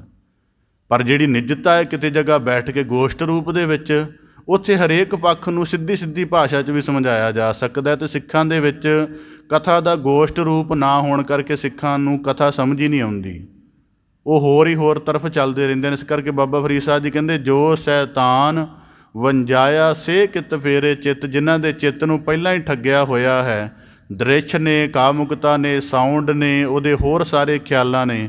ਕਹਿੰਦੇ ਉਹਦੇ ਬੰਦਗੀ ਦੀ ਤਰਫ ਜਿਹੜੇ ਖਿਆਲ ਹਨ ਕਿਵੇਂ ਜੁੜ ਸਕਦੇ ਹਨ। ਫਰੀਦਾ ਥੀਓ ਪਵਾਹੀ ਦਬ, ਜੇ ਸਾਈਂ ਲੋੜਹਿ ਸਭ। ਹੁਣ ਬਾਬਾ ਫਰੀਦ ਸਾਹਿਬ ਜੀ ਨੂੰ ਕਿਸੇ ਜਗਿਆਸੂ ਨੇ ਆ ਕੇ ਪੁੱਛਿਆ ਕਿ ਜੀਵਨ ਦੇ ਵਿੱਚ ਖੁਦਾ ਦੀ ਪ੍ਰਾਪਤੀ ਕਿਵੇਂ ਹੋ ਸਕਦੀ ਹੈ, ਅੱਲਾਹ ਤਾਲਾ ਦੇ ਨਾਲ ਕਿਵੇਂ ਅਭੇਦ ਹੋਇਆ ਜਾ ਸਕਦਾ, ਕੋਈ ਜੀਵਨ ਦੀ ਜੁਗਤ ਦੱਸੋ। ਤਾਂ ਬਾਬਾ ਫਰੀਦ ਸਾਹਿਬ ਜੀ ਕਹਿੰਦੇ ਥੀਓ ਪਵਾਹੀ ਦਬ, ਜਿਵੇਂ ਪਹੇ ਦਾ ਕੋਈ ਰਸਤਾ, ਉਹਨੂੰ ਪੰਜਾਬੀ ਇੱਕ ਸ਼ਬਦ ਚੱਲਦਾ ਪਹੇ, ਪਹੇ ਦਾ ਮਤਲਬ ਹੁੰਦਾ ਕਿ ਉਂਝ ਇੱਕ ਰਸਤਾ ਹੈ, ਉਹਦੇ ਉੱਪਰ ਘਾਹ ਬੜਾ ਹੋਇਆ ਹੁੰਦਾ, ਪਰ ਰੋਜ਼ਾਨਾ ਕੋਈ ਨਾ ਕੋਈ ਵਾਹਨ ਲੰਘਣ ਕਰਕੇ, ਭਾਵੇਂ ਉਹ ਦਿਨ 'ਚ 2-3 ਵਾਰੀ ਲੰਘਣ ਕਰਕੇ ਉਹਦੇ ਵਿੱਚ ਉਹ ਲੀਹ ਜਿਹੀ ਪਈ ਹੁੰਦੀ ਹੈ, ਅਤੇ ਆਲੇ ਦੁਆਲੇ ਉਹਦੀਆਂ ਸਾਈਡਾਂ ਦੇ ਵਿਚਕਾਰ ਵੀ ਘਾਹ ਹੁੰਦਾ। ਹੁਣ ਜਿਨ੍ਹਾਂ ਨੇ ਪੰਜਾਬ ਪੇਂਡੂ ਇਲਾਕਿਆਂ ਦੇ ਵਿੱਚ ਪਏ ਨਹੀਂ ਦੇਖੇ ਹੋਣਗੇ, ਉਹਨਾਂ ਨੂੰ ਇਹ ਦ੍ਰਿਸ਼ ਵੀ ਨਹੀਂ ਸਮਝ ਆਉਣਾ। ਦੇਖਿਆ ਹੋਣਾ ਜੇ ਬਹੁਤੇ ਨੂੰ, ਹੋ ਸਕਦਾ ਆਪ ਜੀ ਨੇ ਦੇਖਿਆ ਹੋਵੇ ਕਿ ਉਹਦੇ ਵਿੱਚੋਂ ਜੋ ਰੇੜਾ ਆਦਿਕ ਲੰਘਦਾ ਸੀ, ਉਹਨਾਂ ਦੋਵਾਂ ਸਾਈਡਾਂ ਤੋਂ ਘਾਹ ਪਰੇ ਪਰੇ ਹੁੰਦਾ ਸੀ, ਵਿਚਕਾਰ ਵੀ ਹੁੰਦਾ ਸੀ। ਤਾਂ ਉਹ ਕੀ ਸੀ, ਉਹ ਬਾਰ-ਬਾਰ ਦੱਬਿਆ ਜਾਂਦਾ ਹੁੰਦਾ ਸੀ, ਪਰ ਫਿਰ ਉੱਥੇ ਘਾਹ ਜਾਂਦਾ ਸੀ। ਇਸ ਕਰਕੇ ਬਾਬਾ ਫਰੀਦ ਸਾਹਿਬ ਜੀ ਕਹਿੰਦੇ ਪਹੇ ਦੀ ਦੱਬ ਵਰਗਾ ਬਣ ਜਾਓ, ਜਿਹੜਾ ਖੱਬਲ ਜਿਹਾ ਘਾਹ ਹੁੰਦਾ। ਕਹਿੰਦੇ ਉਸ ਕਰਕੇ ਜੇ ਸਾਈਂ ਲੋੜ ਇਹ ਸਭ, ਜੇ ਮਾਲਕ ਨੂੰ ਮਿਲਣ ਦੀ ਚਾਹਤ ਹੈ, ਇੱਕ ਛਿਜਹੇ ਕੋਈ ਉਹਨੂੰ ਪੁੱਟਦਾ ਕੱਟਦਾ ਮਰੋੜਦਾ ਹੈ, ਕੋਈ ਪੈਰਾਂ ਨਾਲ ਲਤਾੜਦਾ ਹੈ, ਤਾਂ ਸਾਈਂ ਦੇ ਦਰ ਵਾੜੀਏ। ਜੇ ਇੰਜ ਦਾ ਜੀਵਨ ਜੀਵਿਆ ਜਾਵੇ ਤਾਂ ਸਾਈਂ ਦੀ ਪ੍ਰਾਪਤੀ ਹੁੰਦੀ ਹੈ। ਸਲੋਕ ਦਾ ਭਾਵ ਆਪਦੇ ਸਨਮੁਖ ਰੱਖਦੇ ਹਾਂ। ਥੀਓ ਪਵਾਹੀ ਦਬ, ਸਾਡੀ ਹਸਤੀ ਜਾਤ ਰੂਪ ਰੰਗ ਵਿੱਦਿਆ ਧਨ ਪਦਾਰਥ ਦੇ ਭਰਮ ਵਿੱਚ ਪੈ ਕੇ ਸਦਾ ਆਪਣੇ ਆਪ ਨੂੰ ਸ਼੍ਰੇਸ਼ਟ ਅਤੇ ਉੱਤਮ ਗਿਣਾਉਂਦੀ ਰਹਿੰਦੀ ਹੈ। ਕਿਸੇ ਹਰ ਪੱਖ ਤੋਂ ਆਪਣੇ ਉੱਚਤਮ ਹੋਣ ਦੇ ਭਾਵ ਨੂੰ ਗਿਣਾਉਂਦੀ ਰਹਿੰਦੀ ਹੈ। ਕਿਸੇ ਦੇ ਧਨ ਦਾ ਵਧੇਰੇ ਜ਼ਿਕਰ ਕਰ ਦਿਓ, ਫਿਰ ਹੋਰ ਕੁਝ ਨਹੀਂ, ਜੇ ਉਹਦੇ ਬਰਾਬਰ ਦਾ ਨਹੀਂ ਹੋਏਗਾ ਤਾਂ ਇਉਂ ਆਲੋਚਨਾ ਕਰ ਲਏਗਾ ਕਿ ਉਹਨੇ 2 ਨੰਬਰ ਦੇ ਢੰਗ ਨਾਲ ਕਮਾਇਆ। ਇਸ ਕਰਕੇ ਬਾਬਾ ਫਰੀਦ ਸਾਹਿਬ ਜੀ ਕਹਿੰਦੇ ਜੇ ਜੀਵਨ ਦੇ ਵਿੱਚ ਸਭ ਤੋਂ ਪਹਿਲਾਂ ਪਰਮੇਸ਼ਰ ਦੀ ਪ੍ਰਾਪਤੀ ਦੇ ਲਈ ਨਮਰ ਹੋਣਾ ਜ਼ਰੂਰੀ ਹੈ। ਨਮਰ ਹੋਣ ਦਾ ਭਾਵ ਇਹ ਹੈ ਕਿ ਜਿੰਨੀਆਂ ਤੇਰੇ ਜੀਵਨ ਦੇ ਵਿੱਚ ਸਮਰਥਾਵਾਂ ਨੇ, ਪਹਿਲਾਂ ਉਹਨੂੰ ਆਪਣੇ ਮੂਲ ਦੇ ਨਾਲ ਜੋੜ। ਘਾਹ ਕਦੀ ਕਿਸੇ ਰੁੱਖ ਤੋਂ ਉੱਪਰ ਨਹੀਂ ਲਮਕਿਆ, ਉਹ ਜ਼ਮੀਨ ਦੇ ਨਾਲ ਹੀ ਹੁੰਦਾ। ਘਾਹ ਅਤੇ ਜ਼ਮੀਨ ਇੱਕੋ ਹੀ ਚੀਜ਼ ਨੇ। ਕਦੀ ਕਿਸੇ ਨੇ ਇਹ ਨਹੀਂ ਦੇਖਿਆ ਕਿ ਘਾਹ ਪੁੱਠਾ ਲਟਕਿਆ ਹੋਵੇ ਕਿਸੇ ਫਲ ਵਾਂਗ ਰੁੱਖ ਤੋਂ। ਇਸ ਕਰਕੇ ਬਾਬਾ ਫਰੀਦ ਸਾਹਿਬ ਜੀ ਕਹਿੰਦੇ ਥੀਓ ਪਵਾਹੀ ਦਬ ਦਾ ਮਤਲਬ ਆਪਣੇ ਮੂਲ ਦੇ ਨਾਲ ਜੁੜਿਆ ਰਹੇ। ਅਤੇ ਇਸ ਕਰਕੇ ਸੂਫੀਆਂ ਨੇ ਆਪਣੇ ਜੀਵਨ ਦੀ ਸਾਧਨਾ ਬਣਾਈ ਹੈ। ਸੂਫੀਆਂ ਨੇ ਇਕੱਲਾ ਥੋੜ੍ਹਾ, ਸਾਰੇ ਭਾਰਤ ਦੀ ਅਧਿਆਤਮਿਕਤਾ ਵੀ ਇੰਜ ਦੀ ਹੈ ਕਿ ਜਿਵੇਂ ਉਹ ਆਪਣੇ ਆਪ ਨੂੰ ਮੂਲ ਦੇ ਨਾਲ ਜੋੜਨ ਦੇ ਲਈ ਧਰਤੀ ਉੱਪਰ ਬੈਸਿਆ ਕਰਦੇ ਸਨ। ਰਾਤ ਨੂੰ ਸੌਣਾ ਵੀ ਧਰਤੀ 'ਤੇ, ਦਿਨੇ ਬੈਠਣਾ ਵੀ ਧਰਤੀ 'ਤੇ। ਉਹ ਕਹਿੰਦੇ ਇਸ ਮੂਲ, ਇਸ ਕਰਕੇ ਬਾਬਾ ਫਰੀਦ ਸਾਹਿਬ ਜੀ ਕਹਿੰਦੇ ਥੀਓ ਪਵਾਹੀ ਦਬ, ਤੇਰਾ ਮੂਲ ਕੀ ਹੈ? ਮਨੁੱਖ ਦਾ ਮੂਲ ਹੈ ਕਿ ਕੋਈ ਸਮਰੱਥਾ ਲੈ ਕੇ ਨਹੀਂ ਸੀ ਪੈਦਾ ਹੋਇਆ, ਕੋਈ ਜੀਵਨ ਦੇ ਵਿੱਚ ਟਾਈਟਲ ਲੈ ਕੇ ਨਹੀਂ ਸੀ ਪੈਦਾ ਹੋਇਆ, ਪਰ ਜੀਵਨ ਦੇ ਵਿੱਚ ਹੌਲੀ ਹੌਲੀ ਜੀਵਨ ਦੇ ਸਿਲਸਿਲੇ 'ਚ ਚੱਲਦਿਆਂ ਮਿਲ ਗਏ ਨੇ। ਇਹਨਾਂ ਮਿਲੇ ਹੋਏ ਟਾਈਟਲਾਂ ਦਾ ਭਰਮ ਪਾ ਕੇ ਅਤੇ ਅਸਲੀਅਤ ਤੋਂ ਦੂਰ ਹੋਈ ਜਾ ਰਿਹਾ ਹੈ। ਦਤਾਰ ਨੂੰ ਵਿਸਾਰਿਆ ਹੋਇਆ ਹੈ, ਆਪਣੀ ਹਉਮੈ ਦਾ ਰੋਜ਼ ਬੋਲਬਾਲਾ ਕਰਦਾ। ਤਾਂ ਬਾਬਾ ਫਰੀਦ ਸਾਹਿਬ ਜੀ ਕਹਿੰਦੇ ਜੇ ਸਾਈਂ ਲੋੜ ਇਹ ਸਭ, ਘਾਹ ਵਾਂਗ ਨਿਮਰ ਹੋ ਜਾ ਇੱਕ ਛਿਜਹੇ। ਜੇ ਕਿਸੇ ਨੇ ਕੌੜੇ ਬਚਨ ਬੋਲ ਕੇ ਹਿਰਦਾ ਦੁਖਾ ਦਿੱਤਾ ਹੈ, ਜਾਂ ਕਿਸੇ ਨੇ ਜੋ ਵੀ ਤੇਰੀ ਹਸਤੀ ਹੈ, ਬਾਣੀ 'ਚ ਵਾਕ ਆਉਂਦੇ ਨਾ, ਤੇਰੀ ਭਗਤ ਨਾ ਛੋਡੋਂ ਪਾਵੈ ਲੋਗ ਹੱਸੈ। ਹੁਣ ਕਈ ਵਾਰੀ ਬੰਦੇ ਇਸ ਗੱਲ ਤੋਂ ਘਬਰਾ ਜਾਂਦੇ ਨੇ, ਉਹ ਪਹਿਲਾਂ ਜ਼ਿੰਦਗੀ ਕੁਝ ਹੋਰ ਤਰ੍ਹਾਂ ਦੀ ਚੱਲ ਰਹੀ ਹੁੰਦੀ ਆ, ਧਰਮ ਦੀ ਸਦ ਪ੍ਰੇਰਣਾ ਕਰਕੇ ਚੱਲਣ ਲੱਗ ਪੈਂਦੇ ਨੇ, ਕਿਸੇ ਦੇ ਬੋਲਾਂ ਤੋਂ ਘਬਰਾ ਜਾਂਦੇ ਨੇ। ਜੀ ਉਹਨੇ ਮੇਰੇ ਬਾਰੇ ਕਹਿ ਦਿੱਤਾ ਕਿ ਪਹਿਲਾਂ ਇੰਨੇ ਪਾਪ ਕਰਦਾ ਰਿਹਾ, ਹੁਣ ਤੂੰ ਗੁਰੂਦੁਆਰ ਜਾਣ ਲੱਗ ਪਿਆ। ਤਾਂ ਬਾਬਾ ਫਰੀਦ ਸਾਹਿਬ ਜੀ ਕਹਿੰਦੇ ਇੱਕ ਛਿਜਹੇ, ਕਈ ਇਸ ਤਰ੍ਹਾਂ ਦੇ ਮੰਦੇ ਬੋਲ ਬੋਲ ਕੇ ਵੀ ਹਟਾਉਣਗੇ ਜਾਂ ਤੇਰੇ ਜੀਵਨ ਨੂੰ ਢਹਿੰਦੀ ਕਲਾ ਵਾਲੀ ਤਰਫ ਲਿਜਾਣਗੇ। ਲਤਾੜੀ ਇਹ, ਅਤੇ ਕਈ ਉਂਝ ਹੀ ਰੋਜ਼ਾਨਾ ਤੇਰੇ ਜੀਵਨ ਨੂੰ ਪ੍ਰਭਾਵਿਤ ਕਰਨਗੇ ਵਿਕਾਰਾਂ ਦੇ ਖਿਆਲ ਦੇ ਦੇ ਕੇ। ਕਹਿੰਦੇ ਪਰ ਇਹਨਾਂ ਦੋਹਾਂ ਨੂੰ ਛੱਡ ਦੇ। ਭਗਤ ਕਬੀਰ ਸਾਹਿਬ ਜੀ ਦਾ ਅਨੁਭਵ ਵੀ ਆਪ ਜੀ ਨੇ ਜਾਣਿਆ ਹੈ ਕਿ ਬਾਬਾ ਭਗਤ ਕਬੀਰ ਸਾਹਿਬ ਜੀ ਆਖਦੇ ਹਨ, ਫਰੀਦਾ ਖੇ ਹੋਈ ਤਉ ਕਿਆ ਪਿਆ ਜੋ ਡਲਾਗੈ ਅੰਗ। ਕਿ ਨੰਬਰਤਾ ਦੇ 3, 4, 5 ਰੂਪ ਉਹਨਾਂ ਸਾਨੂੰ ਸਮਝਾਏ ਕਿ ਕਿਹੇ ਵਰਗੇ ਹੋ ਜਾਓ, ਪਾਣੀ ਵਰਗੇ ਹੋ ਜਾਓ, ਰਾਹ ਦੇ ਰੋੜੇ ਵਰਗੇ ਹੋ ਜਾਓ। ਪਰ ਕਹਿੰਦੇ ਇਸ ਤਰ੍ਹਾਂ ਦੀ ਜਦੋਂ ਨਿਮਰਤਾ ਨੂੰ ਬੰਦਾ ਸਰ ਕਰਦਾ ਜਾਏਗਾ, ਇੱਕ ਦਿਨ ਇਸ ਤਰ੍ਹਾਂ ਦੀ ਹਸਤੀ ਬਣ ਜਾਏਗਾ ਕਿ ਹਰ ਜਨ ਐਸਾ ਚਾਹੀਏ ਜੈਸਾ ਹਰ ਹੀ ਹੋਏ। ਇਸ ਕਰਕੇ ਜਦੋਂ ਆਪਣੀ ਹਸਤੀ ਮਨਫੀ ਕਰਦੇ, ਹੁਣ ਕੁਦਰਤੀ ਹੈ। ਇਹਨਾਂ ਗੱਲਾਂ ਨੂੰ ਥੋੜ੍ਹਾ ਜਿਹਾ ਸੰਕੇਤਕ ਜਿਹਾ ਆਪਦੇ ਸਨਮੁਖ ਰੱਖਦਿਆਂ, ਪਰਮੇਸ਼ਰ ਦਾ ਤਾਰ ਹੈ, ਪਰ ਸਾਨੂੰ ਕਦੇ ਕਿਸੇ ਬੰਦੇ ਕੋਲੋਂ ਐਸਾ ਸੁਣਨ ਦੇ ਲਈ ਨਹੀਂ ਮਿਲਿਆ ਕਿ ਪਰਮੇਸ਼ਰ ਨੇ ਆ ਕੇ ਕਿਹਾ ਹੋਵੇ ਕਿ ਤੈਨੂੰ ਇੰਨਾ ਕੀਮਤੀ ਸਰੀਰ ਦਿੱਤਾ ਹੈ, ਇਹਦਾ ਕਿਰਾਇਆ ਮੈਨੂੰ ਦੇ। ਪਰਮੇਸ਼ਰ ਇੰਨਾ ਵੱਡਾ ਬੁੱਧੀ ਦਾਤਾ ਹੈ, ਕਦੀ ਉਹਦਾ ਜ਼ਿਕਰ ਨਹੀਂ ਸੁਣਿਆ। ਅਸੀਂ ਕਿਸੇ ਨੂੰ ਥੋੜ੍ਹੀ ਵਸਤ ਦੇ ਲਈਏ, ਉਹਦਾ 50 ਦਫਾ ਜ਼ਿਕਰ ਕਰਦੇ ਹਾਂ। ਕੋਈ ਕਿਸੇ ਦਾ ਰਾਜ ਜਾਣਨ ਕਰਕੇ ਸਾਡੇ ਅਧੀਨ ਹੋ ਜਾਏ, ਉਹਦਾ 50ਵਾਂ ਅੱਗੇ ਜ਼ਿਕਰ ਕਰਦੇ ਹਾਂ। ਪਰਮੇਸ਼ਰ ਨੇ ਕਾਲ ਦੀ ਮਾਰ ਵਿੱਚ ਸਾਨੂੰ ਸਾਰਿਆਂ ਨੂੰ ਨੱਥਿਆ ਹੋਇਆ ਹੈ, ਪਰ ਜ਼ਿੰਦਗੀ ਪਰ ਕਦੀ ਧੌਂਸ ਨਹੀਂ ਵਿਖਾਈ। ਇਸ ਕਰਕੇ ਜਦੋਂ ਨਮਰਤਾ ਜੀਵਨ ਦੇ ਵਿੱਚ ਢਲਦੀ ਹੈ, ਉਦੋਂ ਬੰਦਾ ਕੇਵਲ ਆਪਣੇ ਆਪ ਨੂੰ ਇੱਕ ਕਠਪੁਤਲੀ ਮਾਤਰ ਜਾਣਦਾ ਹੈ ਮਾਲਕ ਦੇ ਹੁਕਮ ਦੀ। ਤਾਂ ਬਾਬਾ ਫਰੀਦ ਸਾਹਿਬ ਜੀ ਕਹਿੰਦੇ ਪਰਮੇਸ਼ਰ ਦੇ ਮਾਰਗ 'ਤੇ ਚੱਲਣ ਦੇ ਲਈ ਸਭ ਤੋਂ ਪਹਿਲਾਂ ਨਿਮਰਤਾ ਜ਼ਰੂਰੀ ਹੈ। ਨਿਮਰਤਾ ਦੇ ਨਾਲ ਹਰੇਕ ਕਰਮ ਜਿਹੜਾ ਹੈ ਸ਼ਵੱਛ ਹੁੰਦਾ। ਕਿਵੇਂ? ਜੇ ਹੁਣ ਸਾਡੇ ਅੰਦਰ ਭਰਮ ਰਹੇ ਵੀ ਅਸੀਂ ਕਥਾ ਕਰਦੇ ਹਾਂ, ਸੁਣਦੇ ਹਾਂ, ਇਹ ਭਰਮ ਨੇ ਸਾਡੇ ਕਰਮ ਨੂੰ ਫਲ ਨਹੀਂ ਬਣਨ ਦੇਣਾ।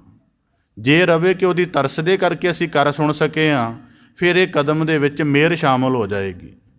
ਮਤਲਬ ਜੇ ਅਸੀਂ ਇਹ ਸਮਝ ਲਈਏ ਜੀ ਕਥਨ ਵਾਲਾ ਵੀ ਸਮਝੇ ਕਿ ਮੈਂ ਬੜੀ ਵੱਡੀ ਗੱਲ ਕਰ ਲਈ ਹੈ, ਸੁਣਨ ਵਾਲਾ ਵੀ ਸਮਝੇ ਕਿ ਮੈਂ ਆਪਣੇ ਯਤਨ ਦੇ ਨਾਲ 45 ਮਿੰਟ ਸੁਣਿਆ, ਇਹ ਜਿਹੜੀ ਮਾਨਸਿਕ ਸਥਿਤੀ ਹੈ ਇਹ ਮਾਲਕ ਦੀ ਮਿਹਰ ਨੂੰ ਸ਼ਾਮਲ ਨਹੀਂ ਹੋਣ ਦੇਗੀ। ਕਿਉਂਕਿ ਇਹ ਜਿਹੜਾ ਇਕੱਠ ਰਚਿਆ ਹੈ ਉਸ ਅਕਾਲ ਪੁਰਖ ਦੇ ਹੁਕਮ ਵਿੱਚ ਉਹਨੇ ਆਪਣੇ ਸ਼ਬਦ ਦਾ ਪ੍ਰਕਾਸ਼ ਕੀਤਾ, ਇੱਕਨਾਂ ਨੂੰ ਸੁਣਨ ਦੀ ਪ੍ਰੇਰਨਾ ਦਿੱਤੀ, ਇੱਕਨਾਂ ਨੂੰ ਕਥਨ ਦਾ ਤਾਣ ਦਿੱਤਾ, ਅਤੇ ਦੋਵਾਂ ਦਾ ਸਹਿਜ ਸੰਤੁਲਨ ਬਣਿਆ।